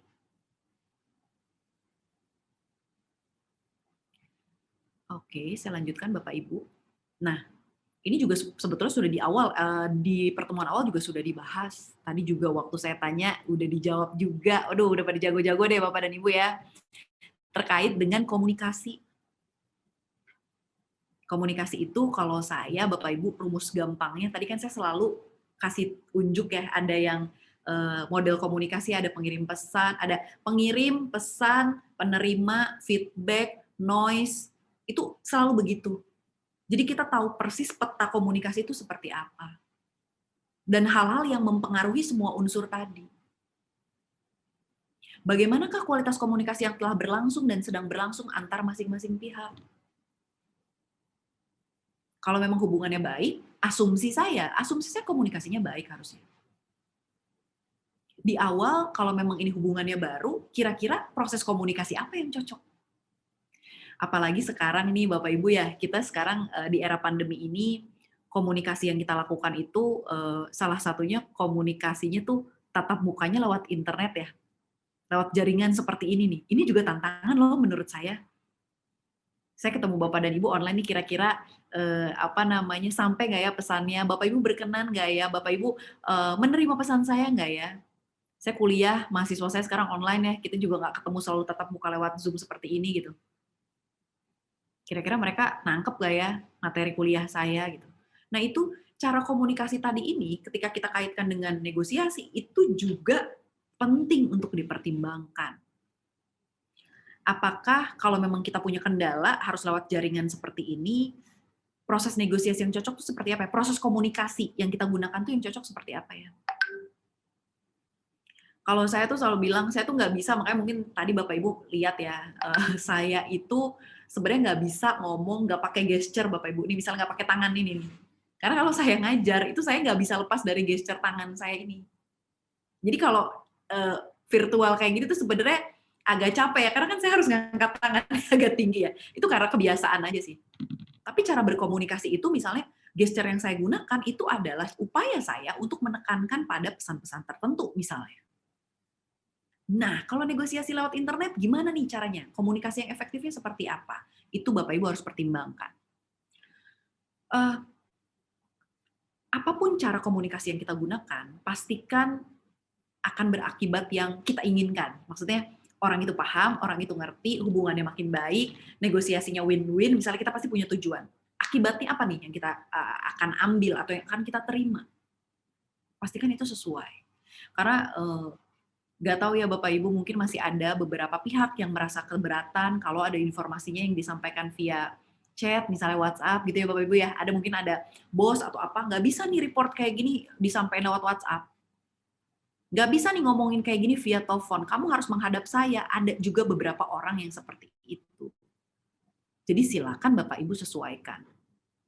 Kesempatan apa yang ada untuk memperbaiki komunikasi? Nah kalau memang sudah terlanjur ada masalah komunikasi, tadi kan saya bilang ya, mau negosiasi, kita udah kena masalah nih, pas pengen pakai unsur emosi, malah salah nih. Gimana ya cara memperbaiki itu? Karena kan tadi hubungan itu menjadi faktor yang penting di proses negosiasi. Silakan pikirkan Bapak Ibu, kira-kira apa ya yang bisa diupayakan untuk memperbaiki hubungan dengan cara komunikasi seperti apa? Silakan Bapak Ibu pikirkan, yang sesuai juga tentunya dengan lawan bicara kita dan dengan kekuatan atau kemampuan kita sebagai komunikator. Nah, terkait kepentingan, setiap orang yang melakukan negosiasi itu harusnya punya kepentingan. Monggo Pak Tulus, silakan. Sebelum saya nyampein kepentingan, silakan Pak. Selamat siang Bu Reni. Saya Siang, Pak Tulus dari Tobagena. Bu Reni mau nanya masalah komunikasi. Ya Pak. Kita kan dalam sharing ini kan selalu komunikasi ke kontraktor, karena kan kita kan jualannya dengan orang yang sudah itu aja Bu. Oke.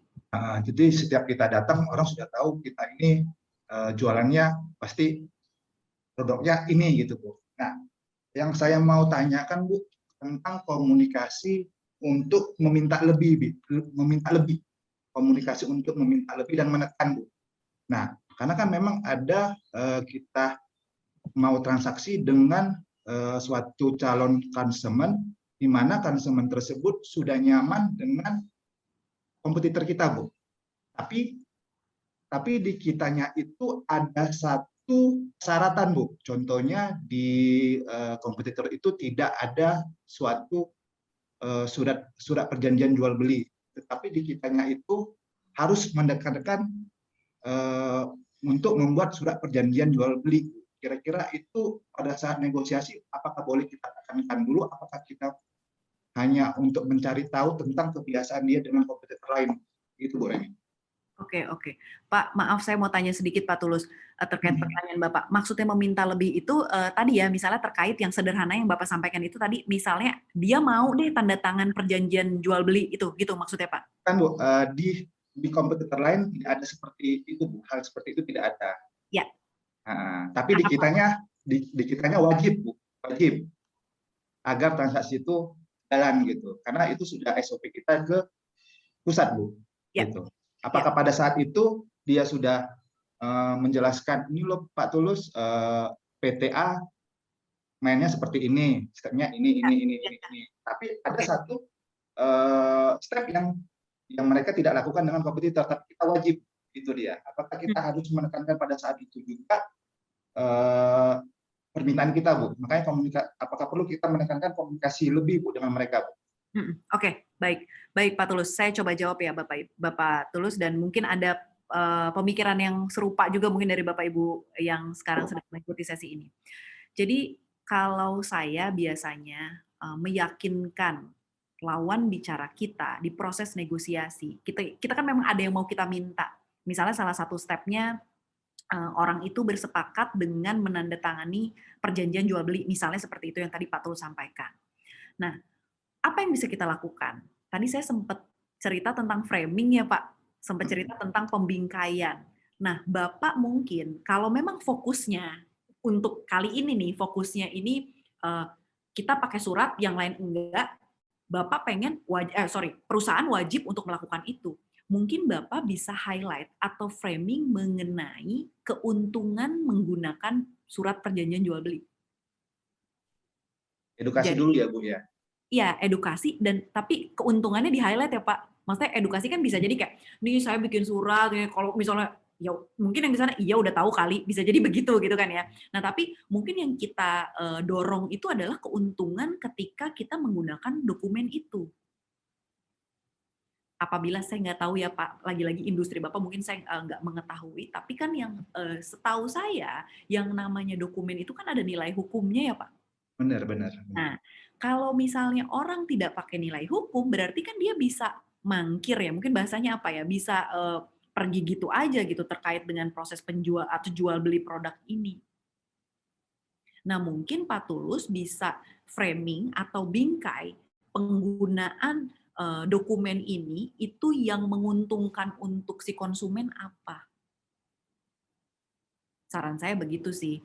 Kalau mau lagi-lagi tadi Bapak di awal ngomong begini, kita tuh konsumen udah pasti itu aja gitu ya Pak ya. Benar. Nah, asumsi saya begini Pak, kalau misalnya Bapak handle klien itu aja dan seringnya closing gitu ya, seringnya maksudnya ya udah jual laku, harusnya kan hubungannya udah baik.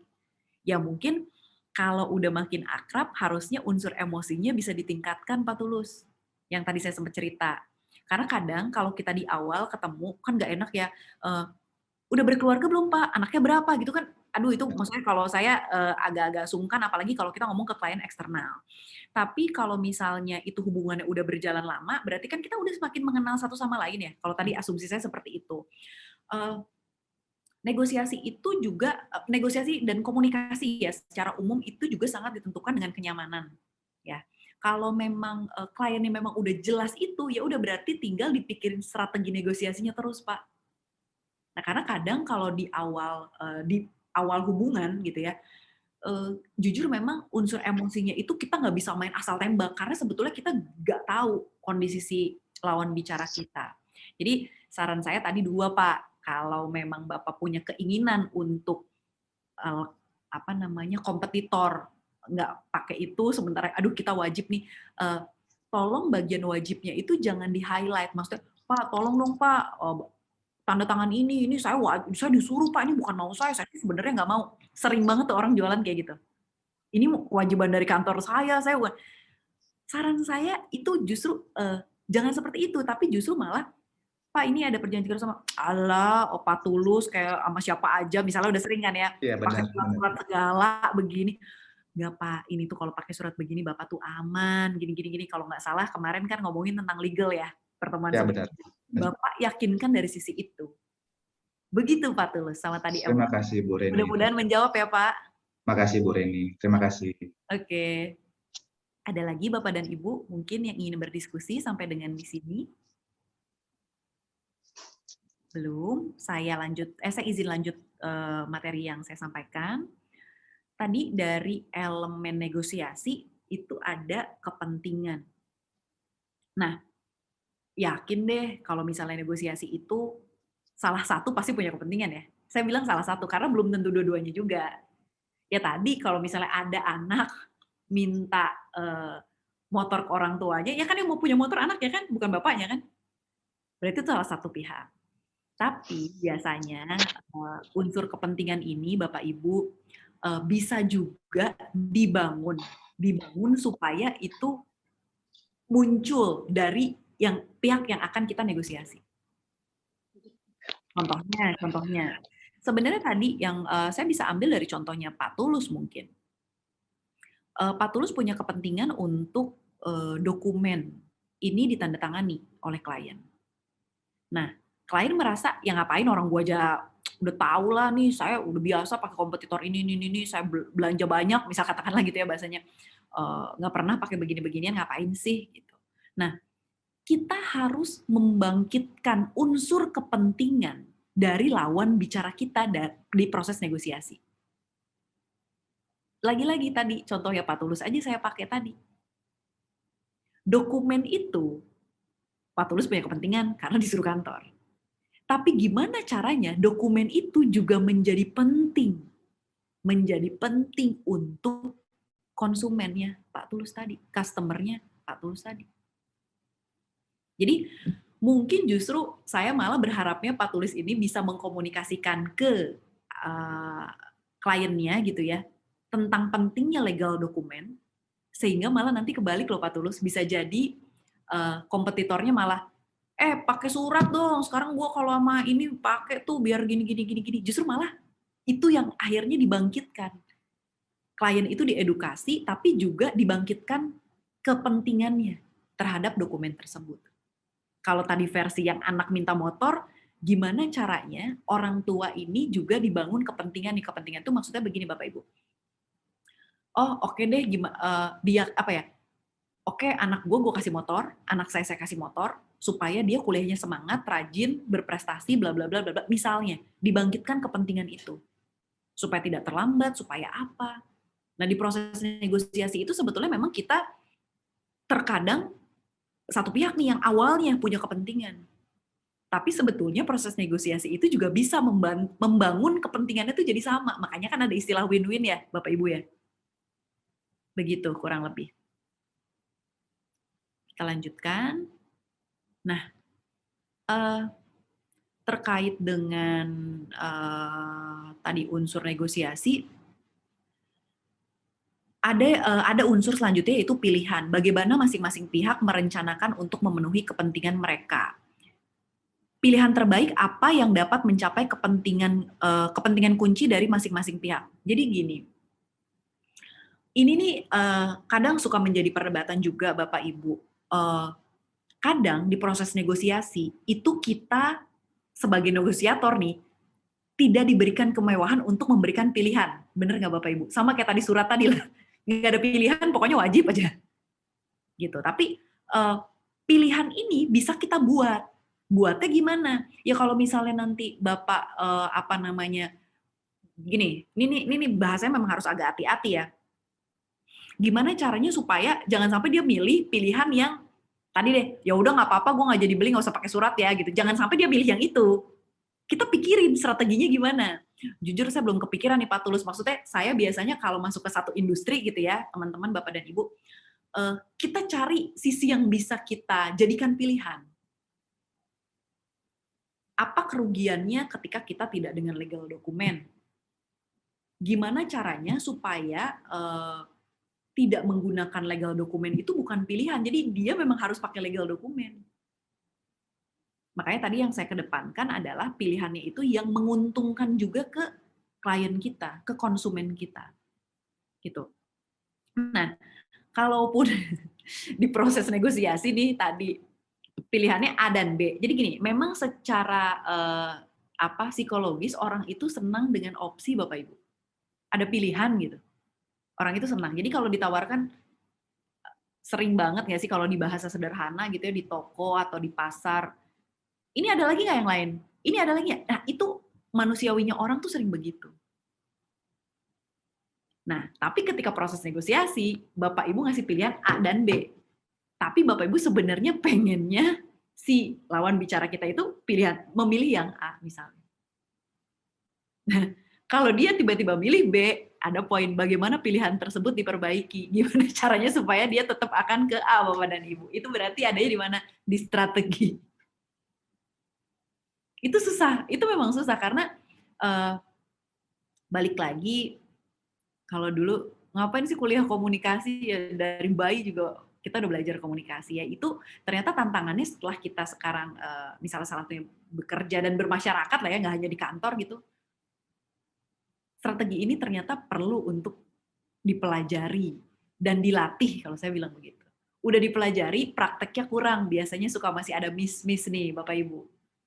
Tapi udah dipelajari, tahu konsep, tahu teori, praktekin, sekali gagal, udah tahu kesalahannya di mana, praktekin lagi. Harapannya udah makin jago dan makin bisa mengendalikan keadaan di proses negosiasi khususnya. Gitu, kurang lebih. Jadi orang itu senang dengan pilihan, walaupun kadang-kadang kita itu sebenarnya nggak pengen bikin pilihan. Jadi kita harus punya strategi lain, kalau misalnya pilihan itu nggak dipilih, apa ya kira-kira yang harus dilakukan. Tapi kan balik lagi ya Bapak Ibu, tadi kalau di negosiasi, apakah 7 elemen ini harus dilakukan? Tentunya kita sesuaikan, nggak harus selalu diperhatikan, nggak harus dilakukan kalau memang nggak sesuai dengan keadaan yang mau kita capai, nggak sesuai dengan tujuan negosiasi yang akan kita lakukan. Tapi kita harus pikirkan elemen ini. Lagi-lagi, kalau memang kita tahu orang itu suka dengan pilihan, makanya keluarlah nih opsi ini. Gitu Bapak Ibu. Nah, standar. Kriteria apakah yang dapat diterapkan oleh masing-masing pihak untuk melegitimasi pandangan mereka? Jadi gini, yang namanya standar, mungkin kalau kita ngomongin dokumen gitu kan SOP ya, misalnya. Nah, dalam proses negosiasi, saya menemui banyak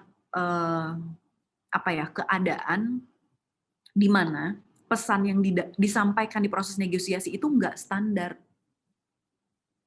Jadi misalnya, tadi masalah surat tadi ya dari Pak Tulus, saya pakai terus di Pak contohnya. Ini wajib dari kantor. Udah ngomong di awal, ya udah deh nggak apa-apa. Nah berarti kan itu kan seperti standarnya kayak nggak ada Bapak Ibu.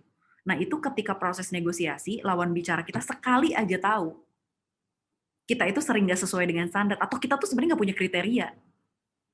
Itu di situ sebenarnya menurut saya ya, kelemahan kita diketahui oleh lawan bicara kita. Karena nggak tahu nih, mungkin ada Bapak Ibu kan di bidang marketing juga tadi ya, sales ya.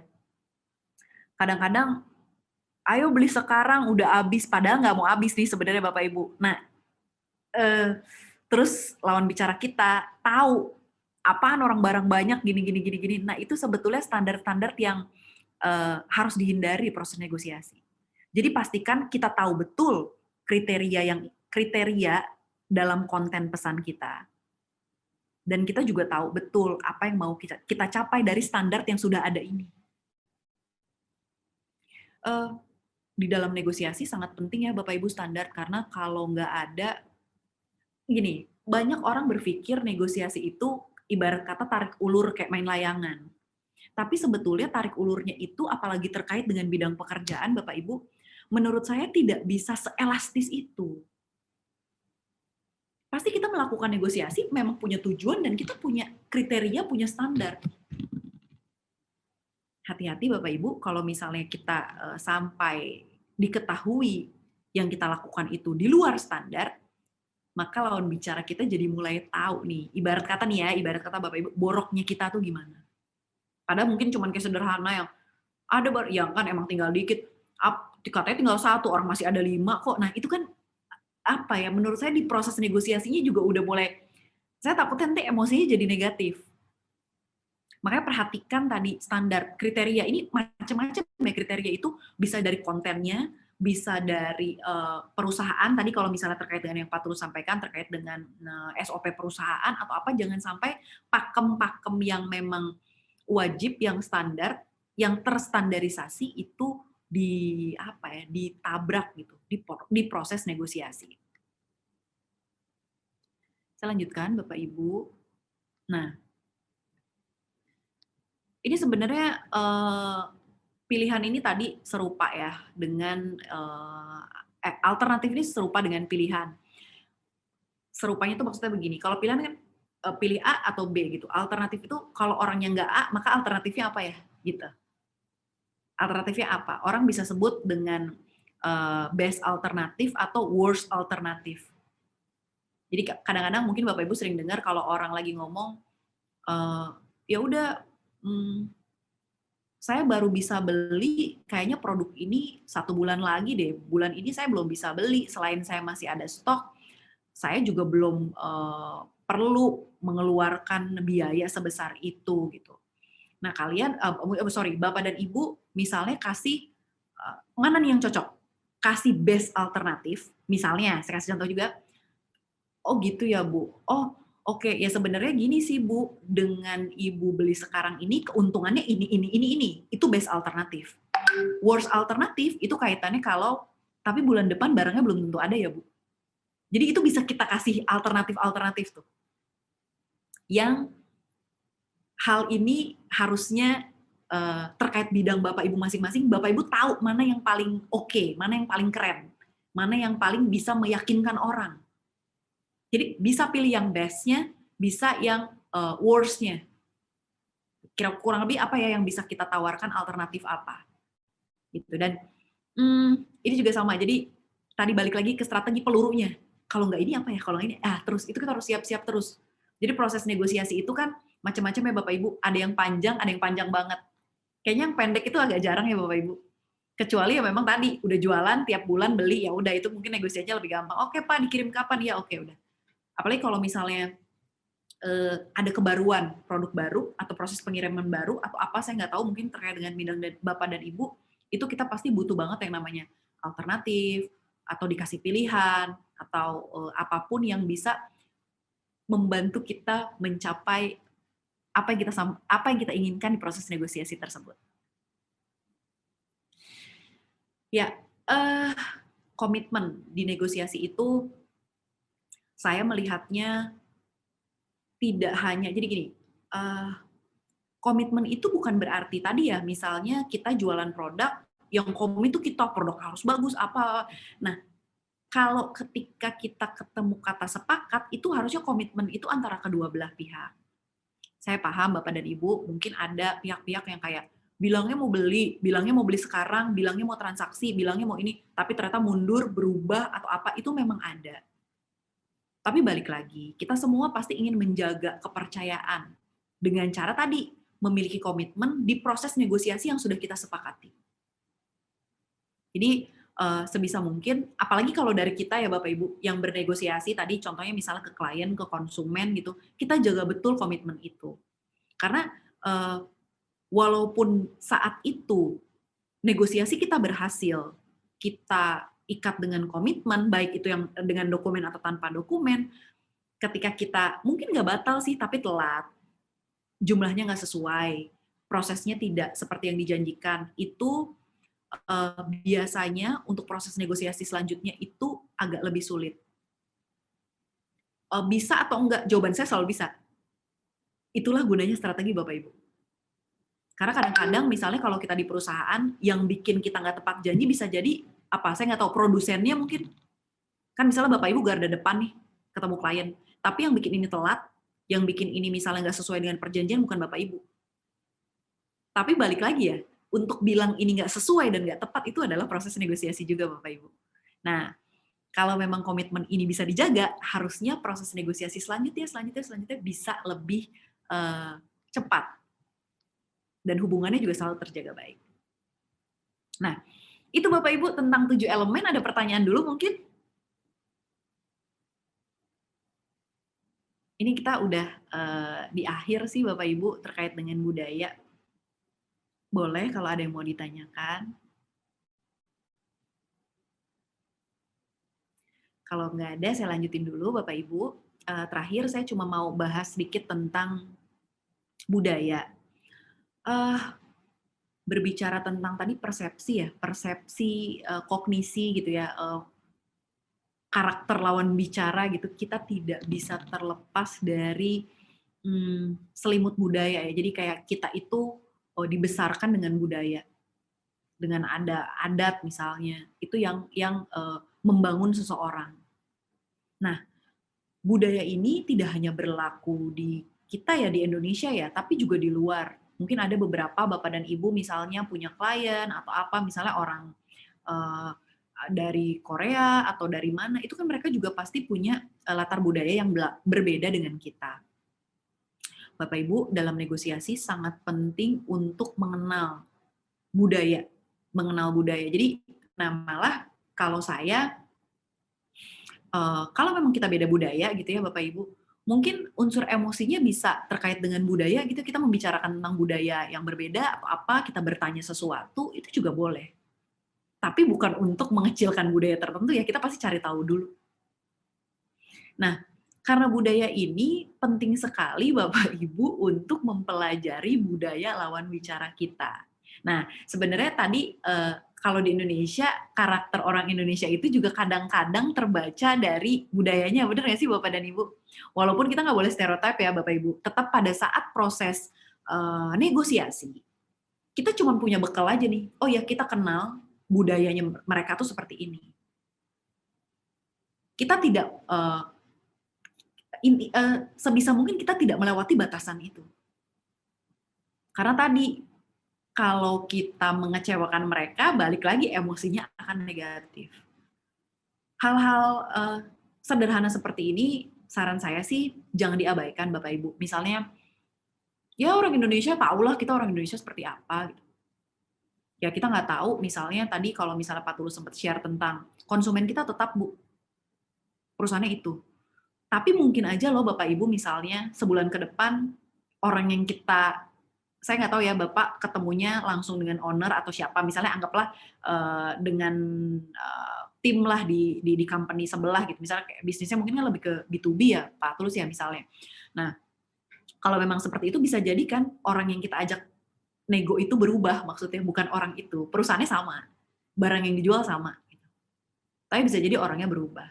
Nah, bukan tidak mungkin kalau orang yang berubah itu kita, apa ya istilah kata, mengecilkanlah unsur budaya di sini, orang kita ajak negosiasi cukup kecewa gitu ya, apalagi di luar sana kompetitor juga banyak yang apa ya bisa memberikan sesuatu yang lebih, misalnya dari kita, tolong jangan sepelekan mengenai budaya, karena apa ya, masing-masing budaya, apalagi nih kalau kita berbicara yang internasional ya, itu kita memang harus belajar. Kalau di Indonesia mungkin saya kayaknya sih, ini asumsi saya sih Bapak Ibu, kayak Bapak Ibu udah mengenal kan ya, misalnya kalau kita di Sumatera itu seperti apa, Jawa itu gimana, misalnya itu saya sih mungkin berasumsinya Bapak Ibu tahu gitu, walaupun tapi saya juga nggak, saya juga yakin ya, karena di lingkungan terdekat saya itu masih banyak orang, emang kalau orang ini gini ya, nah itu masih ada loh Bapak Ibu. Gitu. Jadi makanya saya bilang, kenapa saya tetap ingetin masalah budaya, ini penting sekali karena orang kadang tidak memperhitungkan ini. Padahal di dalam proses komunikasi, latar belakang, termasuk latar belakang budaya, menentukan komunikasi itu berjalan efektif atau tidak. Ya sebenarnya kalau kayak kita bicara tentang apa ya, nilai atau value gitu, selama itu, misalnya kita contoh aja ya, kalau misalnya kita di Indonesia ya, seluruh di Indonesia tuh harusnya kita menganut kolektivisme ya. Tapi kalau teman-teman misalnya di mana ya negara, misalnya di Amerika gitu, itu lebih ke individualisme. Nah, apakah dalam proses negosiasi kita akan selalu menghadapi masalah dengan latar belakang nilai yang berbeda ini? Jawabannya enggak, tapi kita tahu nilai itu. Bagaimana mereka menjaga jarak, bagaimana mereka berkomunikasi, bagaimana mereka berkomunikasi dengan orang baru, itu juga kita pelajari.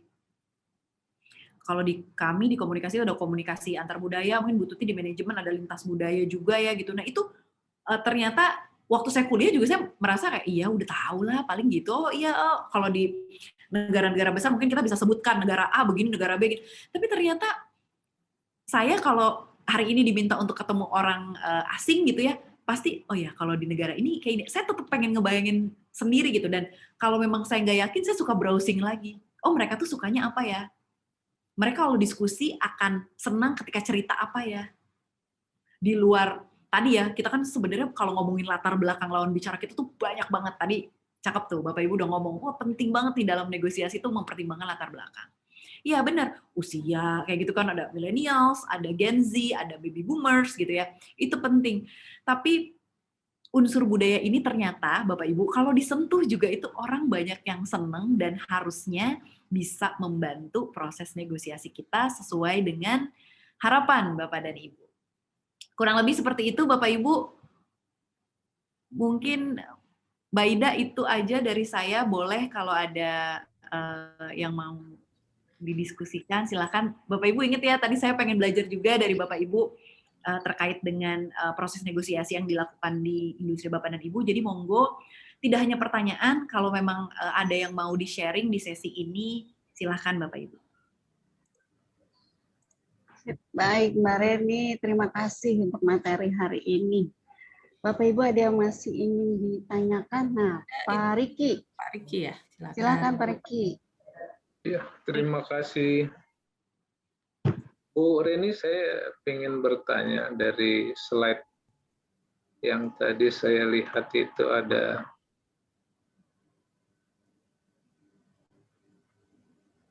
ada 7 elemen negosiasi. Nah, yang saya mau tanyakan itu adalah ada nggak waktu-waktu yang memang dikhususkan untuk kita melakukan negosiasi atau tempat atau ya mungkin posisi duduk atau jam yang baik untuk komunikasi untuk mencapai tujuan kita. Oke, terima kasih Pak Riki atas pertanyaannya. Ya, jadi ini konteks negosiasi ini kan luas sekali ya Pak Riki. Izin bertanya Pak, kalau ini konteksnya untuk profesional, untuk pekerjaan atau umum ya Pak Riki? Konteksnya kalau kita negosiasi ini ada, saya mau negosiasi nih dengan customer saya. Artinya saya mau jual barang deh ke beliau, gitu loh, ke customer saya. Nah, waktu yang tepat, pertama, waktu yang tepat kapan sih saya jumpain beliau? Terus lokasi yang bagus seperti apa sih, gitu loh? Apakah saya harus ke kantornya untuk negosiasi, atau harus saya ke tempat lain yang lebih santai, atau posisi duduk saya di mana sih, gitu loh? Yang kira-kira kalau saya harus di kantornya kan berarti saya harus duduk di depan beliau, gitu kan, atau di depan meja beliau, gitu loh. Nah, kalau saya harus di luar, di mana sih yang tempatnya yang cocok sebenarnya, situasinya seperti apa, gitu loh. Konteksnya saya jualan, saya tetap berjumpa. Oke, baik. Terima kasih Pak Riki atas pertanyaannya. Kalau kita bicara tentang jualan yang ada hubungannya sama pekerjaan, memang saran pertama saya adalah kita manfaatkan waktu kerja terlebih dahulu, Bapak. Kalau kita bicara tentang waktu.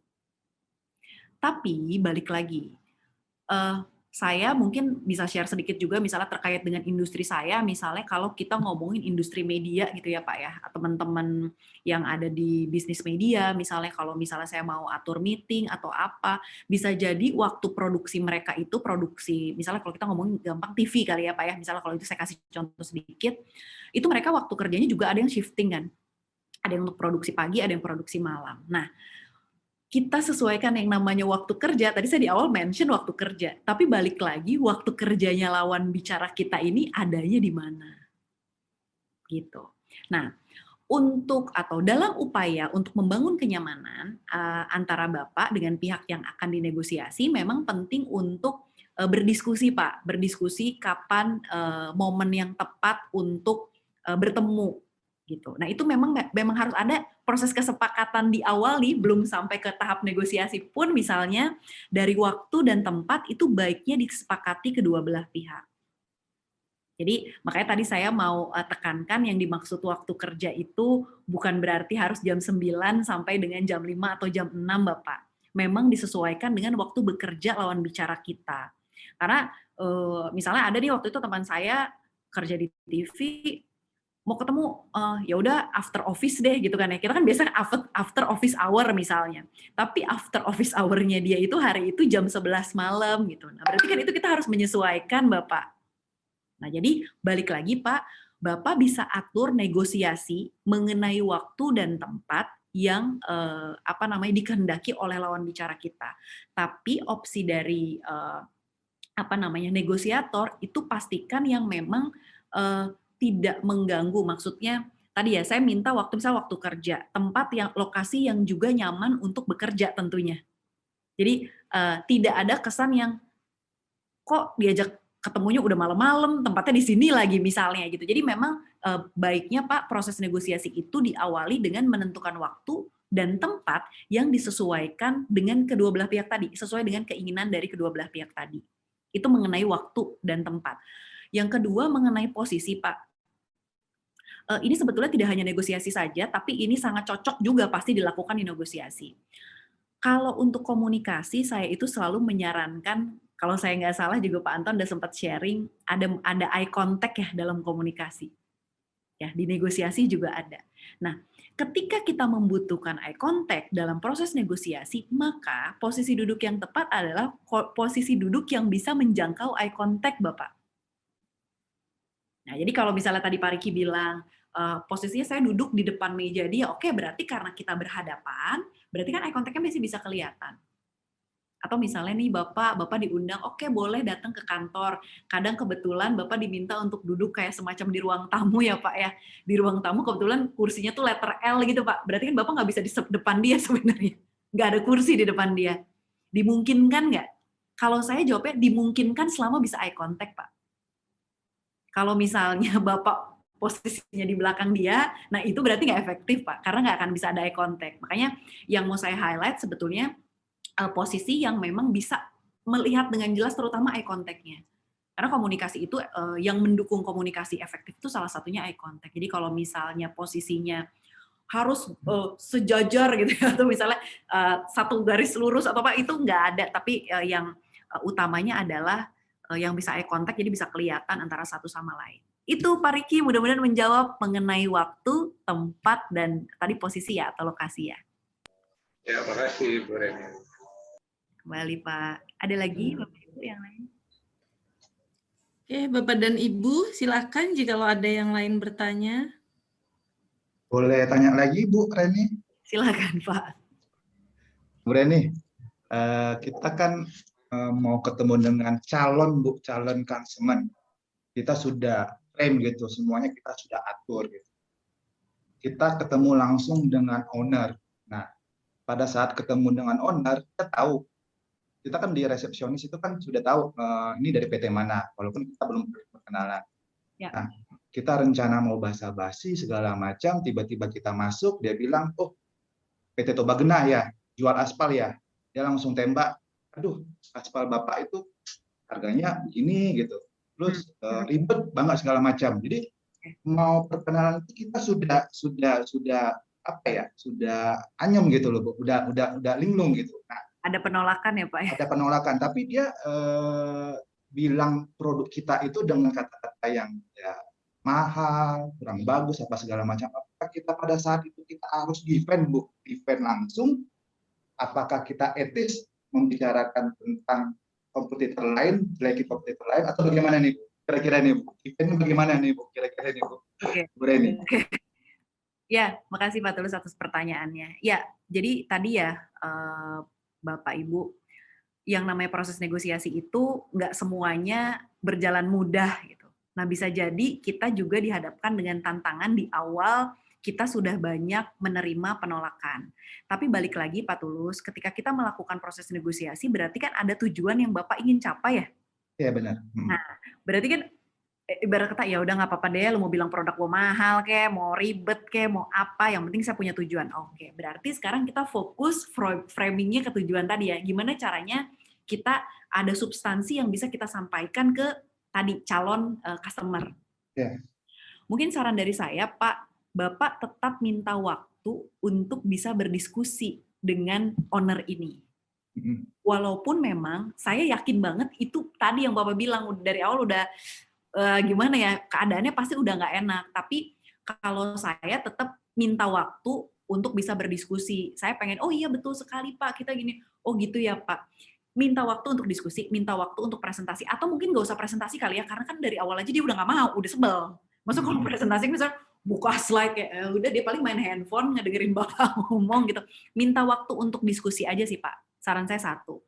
Tapi Pak, untuk teman-teman yang mau melakukan negosiasi, kalau versi saya, Pak, saya tuh agak mengharamkan untuk menjelekan kompetitor. Ya, benar. Gitu. Jadi itu karena ketika kita menjelekan itu biasanya asumsi dari si calon konsumen ini pasti ya kita sama seperti yang dijelekan itu gitu. Jadi memang saya sih biasanya kalaupun gini, sering nggak sih kita menghadapi orang yang dianya yang selalu menggiring ke kompetitor. Loh kan PT ini gini gini, Bapak juga tahu lah gini gini gini gini gini. Oh ya ya udah, kita jangan kebawa dalam diskusi itu. Baik. Walaupun misalnya bisa jadi Pak Tulus sebenarnya, alah kan itu Bapak taunya begitu. Saya kadang kan sebetulnya kita sendiri di industri itu kan tahu ya kompetitor kita gimana. Dia Betul. main seperti itu, kita tahu juga. Terkadang kita tahu dapurnya. Tapi Mungkin tadi, ya, dengan cara hypnotis selling mungkin Bu ya, Oke. Ya. memberitahu bahwa ini loh Pak, teman kompetitor Bapak kontraktor sama kontraktor itu sudah beli ke saya, hasilnya bagus atau segala macam, mungkin bisa seperti itu ya Bu ya. Itu salah satunya Referensi ya. bisa Referensinya Pak bisa referensi buat gitu. itu. Tapi harusnya sih Pak, kalau logika saya, kalau memang dia dekat dengan yang tadi Bapak sebutkan, misalnya dia namanya Pak Budi gitu ya, misalnya Iya. Bapak bilang, Pak Agus dari perusahaan ini tuh sudah beli, Sudah kita beli. udah kerjasama bla bla bla bla bla bla bla. Harusnya sih dia nggak akan mengeluarkan statement yang tadi Bapak sampaikan di depan. Yang dia kan, Ya. ribet, mahal, ini. Maksudnya dia udah, sekarang nih kalau yang saya tangkap ya Pak, dari yang cerita Bapak tadi, itu apa ya, Bapak jangan masuk dengan referensi dulu, tapi masuk dengan ngobrol dulu. Masuk dengan gitu. ngobrol dulu. Kalaupun nih, di tengah pembicaraan Bapak menemukan kesempatan untuk masukin itu, silakan Pak. Karena ibarat kata gini ya, saya sih sejujurnya misalnya Bapak, apa ya jangan jualan yang susah lah Pak. Bapak misalnya udah ibarat kata nggak percaya dengan satu produk handphone gitu ya, smartphone, ada salesnya datang ke Bapak nih, itu temen Bapak aja pakai ini, emang Bapak jadi tertarik Pak buat beli? Itu kan maksudnya kalau Bapak masuknya dia nggak tepat ya, maksud saya. Oke. Jadi kalaupun Bapak pengen masukin referensi boleh Pak, tapi jangan di awal, karena setahu saya tadi yang menurut cerita Bapak dia udah reject di depan kan, dia udah maksudnya udah nggak mau. Ya, dia bilang ya bodo amat mau temen gue kayak mau bapak gue beli, pokoknya saya udah punya persepsi tentang produk Bapak seperti itu gitu. Jadi memang harus diajak ngobrol dulu sih Pak, diskusi, dan saya yakin itu juga nggak mudah. Saya percaya itu pasti sulit, tapi bisa harusnya Pak. Karena Bapak kenal produknya. Kalau menurut saya gitu, karena Bapak kenal produknya dan tahu industrinya. Gitu ya Pak? Ya, benar. Terima kasih Bu. Ya, sama-sama. Pak Anung ya? Terima kasih. Ya, silakan. Pak Anung. Ya, selamat siang. Siang Pak. Ya, saya mungkin ada nggak tips atau trik untuk kita bisa masuk, bisa memenangkan negosiasi kalau sebelumnya kita sudah tahu bahwa price kita itu lebih tinggi dari kompetitor. Kalau apa Pak? Apa lebih? Price, Oh, harga. price. Oke, sorry. Ya. Okay. Ya, itu lebih tinggi dari kompetitor. Ya. Nah, di mana bahwa mungkin untuk perkara servis, mutu, karena komputer juga perusahaan besar, berarti kurang lebih lah sama kita. Jadi kita mau masuk sisi kemanapun, mungkin kurang lebih aja lah. Nggak terlalu ada yang spesial lah buat untuk, oh ini loh yang kita ajukan. Itu kira-kira ada nggak? Kalau memang kita sudah tahu bahwa harga kita nih jauh di bawah, jauh di atas komputer. Itu satu. Yang kemudian, yang masalah kadang-kadang kita berhadapan dengan customer yang nggak punya kedekatan emosi secara bagus. Ya. Ada nggak Bu, tips dan triknya? Terima kasih. Oke. Waduh, Pak Anung ini seperti udah membaca pikiran saya, karena langsung tadi ditanggapi keadaan emosinya tuh nggak bagus. Karena yang mau saya tekankan Pak, mungkin tips di awal itu tadi seperti pertanyaan saya waktu di awal saya sebelum saya presentasi itu kan, yang penting untuk diperhatikan apa? Salah satunya itu hubungan ya Pak Anung ya. Hubungan gitu. Karena kalau kita udah membahas tentang kualitas, harga, itu bisa jadi beda-beda tipis. Malah kalau udah kita lebih mahal, keunggulannya juga tipis gitu ya Pak ya. Mungkin itu apa ya? Mungkin kita misalnya sebagai sales, kita juga nggak punya wewenang untuk ya udahlah diskonnya tadinya 7% jadi 10% deh gitu. Mungkin kita tidak punya wewenang di situ. Memang yang harus mungkin nggak melulu emosinya Pak, tapi memang yang penting untuk ditekankan adalah hubungannya Pak Anung. Hubungannya. Ya, kalau pas kita nemuin yang hubungannya nggak terlalu dekat, ya. Dan kita tahu nih, ini customer ini kita mau coba masuk, karena itu kita kelola kan. Tapi kendalanya kan itu satu pricing, yang dua hubungan emosi nggak terlalu dekat. Karena memang dari awal kan kita segmen dulu kan, poin customer ini kita kelola, yang lainnya kan nanti dulu lah karena bla bla bla bla. Ternyata dengan kondisi yang sekarang mau nggak mau kita harus masuk juga ke situ. Oke. Gitu. Berarti baru ya Pak? Ini berarti customer baru Pak? Iya, maksudnya customer lama, tapi kita yang dulu belum pernah masuk karena mungkin kan masih ada pilihan yang lainnya nih. Karena kondisinya sekarang ini kan poinnya nggak terlalu banyak nih. Nah, sedangkan yang lainnya sudah diambil, kita sudah tahu, oh sana kalah perang nih kita nih. Nah, cuma ini belum nih. Tapi kita tahu nih, kita pengen tahu masuk dulu kan. Nah, kan gimana? Ya, itu tadi Pak. Jadi memang kalau masalah emosi Pak, kita sesama anggota keluarga aja kan sebenarnya nggak semuanya punya kedekatan emosi Pak. Tapi yang tadi saya highlight itu bukan hanya emosinya Pak, tapi hubungannya. Nah, untuk menjalin hubungan misalnya antara misalnya Pak Anung dengan misalnya saya kasih contoh misalnya dengan Pak Tulus, mungkin dengan menjalin hubungan antara Pak Anung dengan Pak Riki gitu. Yang misalnya kebetulan Pak Tulus dan Pak Riki ini sama-sama klien Bapak yang tadi nggak punya kedekatan secara emosi gitu. Nah, saya tidak nggak tahu proses hubungan di industri Bapak seperti apa ya, tapi yang saya tekankan nih, kalau memang secara kualitas produk, secara harga itu kita udah nggak bisa saingan dan kita udah nggak bisa unggul dari segi manapun, biasanya orang itu kalau memutuskan untuk closing atau untuk beli, itu salah satunya dari hubungan. Hubungan itu terjalin lewat mana? Lewat komunikasi. Tapi balik lagi Pak, komunikasi ini itu memang sangat tergantung dari lawan bicaranya siapa. Karena biasanya kita nggak bisa serta langsung gitu ya. Misalnya kita dari awal ada orang yang diem, ngomongnya sedikit, minimalis banget. Ya kita memang harus cari tahu bagaimana caranya membangun hubungan dulu sama dia untuk bisa cerita lagi tentang produk kita. Karena biasanya, balik lagi tadi yang seperti kita sudah diskusikan dengan Pak Tulus, kalau memang di awal hubungannya udah nggak ada, kedekatan emosi nggak masuk, dia pasti udah nge-reject kita Pak. Karena dari awal kan kita nggak punya kelebihan apa-apa. Dari harga mahal. Harus dicari celah untuk menjaga hubungannya itu, Pak. Jadi perlu proses ya. Kenapa? Masih perlu proses kan maksudnya. Kalau yang instan ada nggak? Kan perlu proses untuk menjalin. Pak, komunikasi nggak ada yang instan, Pak. Jadi itu butuh proses memang. Atau mungkin Pak, kalau saya boleh saran sedikit dari segi, saya nggak tahu ya kalau di perusahaan itu melakukan apa. Tapi apakah ada Pak gathering untuk customer atau konsumen gitu Pak? Ada nggak Pak Anu? Selama ini kalau di tempat kami belum ada sih, belum ada ya. Nah mungkin kalau mau sifatnya nembak yang banyak, maksudnya kan mungkin Pak Anu misalnya, aduh saya kalau satu A, yang A susah, yang B susah, yang C susah. Nah itu mungkin itu bisa jadi jalan juga tuh Pak. Mungkin kalau sekarang sifatnya virtual mungkin lebih enak kali ya gitu, misalnya ada diminta untuk gathering atau coba diundang gitu misalnya Pak, walaupun ada reject, ada kemungkinan untuk ditolak, menurut saya pasti ada, tapi maksud saya itu bagian dari upaya untuk membangun hubungan. Yang hubungannya bagus aja Pak Anung kadang-kadang bisa nggak closing loh Pak, apalagi yang hubungannya nggak bagus. Siapa tahu kan Bu Reni punya tips atau trik Anda. Nah itu tadi saya tetap dibangun hubungannya tapi disesuaikan dengan karakternya Pak.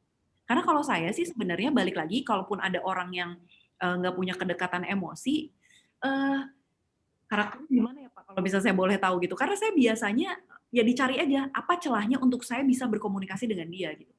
Pasti kita bisa cari tahu mungkin sisi apa, mungkin kesukaan dia apa Pak. Walaupun mungkin tadi ya Pak, kita juga harus berhati-hati karena ada orang yang waduh kok ini ada so akrab sekali atau apa gitu, itu mungkin kita tetap harus perhatikan di proses komunikasi. Tapi memang Pak, kalau udah ada penolakan untuk bisa membangun itu tidak bisa instan Pak Anu. Oh gitu ya. Karena kan mungkin yang kami yang di daerah ini itu rata-rata negosiasinya langsung sama owner. Ya. Ya, di mana tahu sendiri owner itu kan ibaratnya kalau yang bahasa sekarang kan sultan kan. Ya, suka gue aja lah. Gue mau beli enggak kan gitu. Nah kadang-kadang itu loh untuk mengelola sifat-sifat sultan itu loh. Ya, tadi Pak Anung pas banget nih, harusnya Pak Anung bikin forum sultan Pak namanya. Mungkin iya, berarti kan itu merasa dihargai kan bahwa dia adalah salah satu orang yang penting di industri ini. itu Pak, maksud saya dicari celah untuk bisa bangun hubungan. Ya misalnya katakanlah tadi si sultan-sultanan ini dikumpulin gitu, kita misalnya minta mereka untuk apa gitu ya, misalnya kita apa ya, kita memposisikan mereka ini adalah orang-orang yang penting di industri ini. Mungkin bisa dicari celahnya ke situ kali Pak. Saya mungkin bisa share sedikit pengalaman ya Pak Anung ya, Ibu Reni ya. Silakan Bu. Waktu saya kerja di perusahaan, di kontraktor Pak, belum jadi dosen. Dulu saya juga bagian project ya, sering juga untuk bidding ya, di terus perusahaan telekomunikasi ya, bidding project. Sama seperti yang Pak Anung katakan dulu ya, perusahaan yang saya tempat kerjakan perusahaan multinasional ya, perusahaan Inggris. Jadi di awal-awal itu kontraktor dikit, jadi milih-milih gitu ya, karena memang produk kita mahal gitu ya. Ya tapi kualitas kita memang terjamin ya gitu. Ya kenapa mahal? Ya salah satu karena kita banyak ekspatriat lah gitu. Sejalan dengan waktu banyak subkon yang lokal ya, yang mereka itu berani banting harga seperti itu, dan ternyata mereka punya relasi yang cukup bagus dengan provider telekomunikasi, dengan personal communication. Akhirnya mereka dapat nih project-project kita itu yang tadinya kita pegang tuh gitu. Mereka mulai dengan project-project kecil sampai akhirnya project gede gitu. Nah akhirnya kita nih lihat nih, waduh ini kayaknya udah harus ngelirik nih perusahaan yang profit marginnya yang tidak gede gitu. Tapi tetap aja gitu dibanding kita dengan perusahaan kontraktor lokal, harga kita itu tetap mahal gitu. Kenapa gitu ya? Tadi itu Pak gitu, karena manpower kita di cost itu udah gede dengan expat yang besar gitu. Nah waktu itu kita sih mau ngambil nih project untuk telco yang memang ya memang nilai projectnya itu kecil gitu ya Pak ya. Nah tetapi saya nggak tahu ini konteksnya bisa atau tidak di grupnya Jaya Trade ya. Waktu itu saya itu memang deal dengan country manager, kita itu memang untuk project ini saya tuh minta itu approval dari country manager untuk profit marginnya lebih kecil Pak daripada daripada profit margin dengan project lain. Waktu itu kita ditetapkan oleh headquarter itu kan profit marginnya itu kalau projectnya itu tuh minimum itu dianya itu di 15% gitu. Nah kita katakan nih gitu, ini kita itu kalau dengan minimum 15% ini harga project segini ini bakalan jauh banget dengan subkon lokal gitu ya.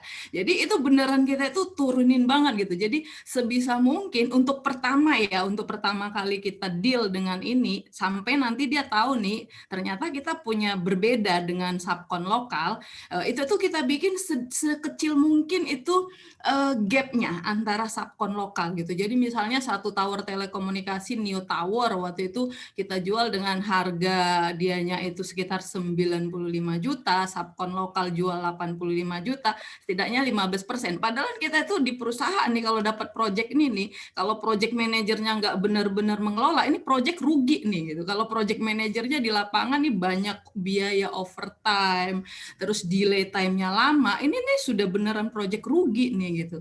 Tetapi waktu itu kita mau masuk pertama, kembali lagi mau dapat kepercayaan dengan dia nih, bahwa kita itu bisa memberikan kualitas yang tinggi gitu ya. Nah itu pertama yang kita lakukan gitu, pastinya harganya itu kita memang lebih gede daripada subkon lokal, tetapi itu bedanya tidak terlalu jauh gitu. Itu yang pertama ya. Saya nggak tahu apakah di PT Jaya Trade itu project manager bisa sampai melakukan itu. Lalu yang kedua, ketika kita masuk dengan mereka, kita kan memang sudah bawa nama besar dari perusahaan kita ya Pak ya. Pastinya ya orang tahu ya, oh itu perusahaan udah lama gede gitu ya. Memang persepsi harga lebih tinggi itu sudah terbentuk gitu loh. Nah, tetapi ketika kita ketemu nih waktu kita bidding nih, kita katakan bahwa kualitas kita itu memang jaminannya ada gitu loh. Nah, kita katakan kenapa kita mahal? Kita punya project manager atau engineer yang seperti ini gitu loh. Kita punya seperti ini peralatan atau yang seperti ini. Jadi ada jaminan terhadap kualitas yang kita katakan kepada mereka. Lalu untuk satu kali project ini kita memang memberikan jaminan sih Pak waktu itu. Jaminannya waktu itu misalnya nih sebelum serah terima pekerjaan untuk tiap-tiap tahap itu ditandatanganin oleh ini project holder dengan supplier kita, maka segala macam perbaikan tidak ada additional cost seperti itu. Jadi ada tambahan-tambahan lain yang kita kasih layanan kepada mereka karena kita mau mengatakan bahwa harga kita itu higher daripada lokal kontraktor karena kita ada assurance terhadap kualitinya seperti itu, Pak. Nah, itu yang pertama kali kita buka dan jujur waktu kita jalanin ini project ya, Pak ya. Saya kan itu project control ya yang ngitung-ngitungin nilai project yang ini. Itu tuh kita beneran rugi loh, Pak, untuk menanganin project ini. Karena memang bukan segmen kita gitu. Perusahaan ini memang sebenarnya bukan segmen kita gitu. Karena perusahaan ini dengan strateginya mereka itu strategik low cost ya, Pak ya. Sementara perusahaan di tempat saya bekerja ini high quality gitu. Jadi memang standarnya sudah tinggi. Kita engineer semua udah tersertifikasi secara internasional seperti itu. Tetapi untuk satu kali project ini kita itu manajemen itu mengizinkan. Setidaknya ini project kalau rugi ini akan disubsidi dengan project dari yang lainnya. Tetapi kalau ini berjalan kita itu bisa dapat kontrak untuk 1 tahun pembangunan beberapa tower ya. Waktu itu kalau saya nggak salah itu akhirnya kita dapat pembangunan 100 tower di daerah Sumatera, Pak, daerah Sumatera. Nah, untuk berikutnya karena proyek pertama mereka dapat kita memang benar memiliki kualitas yang lebih bagus dari lokal lain dan kita itu bisa deliver proyek itu sesuai dengan time schedule dan yang ada di proyek, akhirnya mereka itu ngasih proyek ke kita lagi, Pak.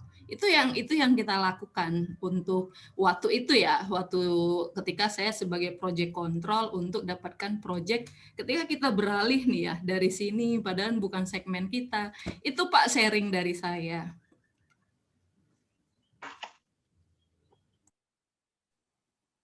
Terima kasih Bu Tuti. Thank you, Bu. Pak Nung, gimana Ya. Pak Nung? Ya, cukup lumayan. Karena Cukup, permasalahan juga masih banyak permasalahan yang sebenarnya di lapangan itu. Mohon maaf, customer kita ini kan sebenarnya bukan pemakai. Mereka semacam transit aja. Jadi kalau bisa dia menemukan dia beli barang yang semurah-murahnya, kualitasnya yang bagus. Karena dia nggak pemakai. Beda kalau kayak tadi yang transportnya kan dia pemakai juga. Kalaupun toh barang ini digelar terus dipakai setahun 2 tahun rusak, it's okay lah. Kecuali 3 bulan diaplikasikan terus rusak, baru itu menjadi masalah. Itu yang menjadi masalah bagi kita itu kadang-kadang gitu untuk masuk ke kita tahu nih sudah ini kelemahan kita, tapi gimana sih bisa nggak kira-kira untuk bisa menangani negosiasi, sedangkan posisinya kita sudah tahu semua nih. Gitu Ibu. Oke Pak, saya kembalikan ke Ibu Ida. Apakah ada yang lain yang bertanya? Masih ada yang ingin bertanya atau diskusi? Atau sudah cukup? Ini kayaknya tidak ada ya. Oke. Cukup ya. Oke. Materinya oke ya Bapak Ibu. Mudah-mudahan negosiasi kita kepada para customer dan para sultan bisa berhasil dengan baik dan menjaga network dengan baik sehingga para customer dan sultan ini bisa order ke kita, continue, dan terus menjaga network yang lebih baik. Baik Bapak Ibu, terima kasih sudah mengikuti acara pelatihan hari ini. Ibu Reni, terima kasih. Kita ada foto-foto dulu ya sebelum bubar. Oke, boleh Bapak Ibu mohon aktifkan kamera untuk kita take foto.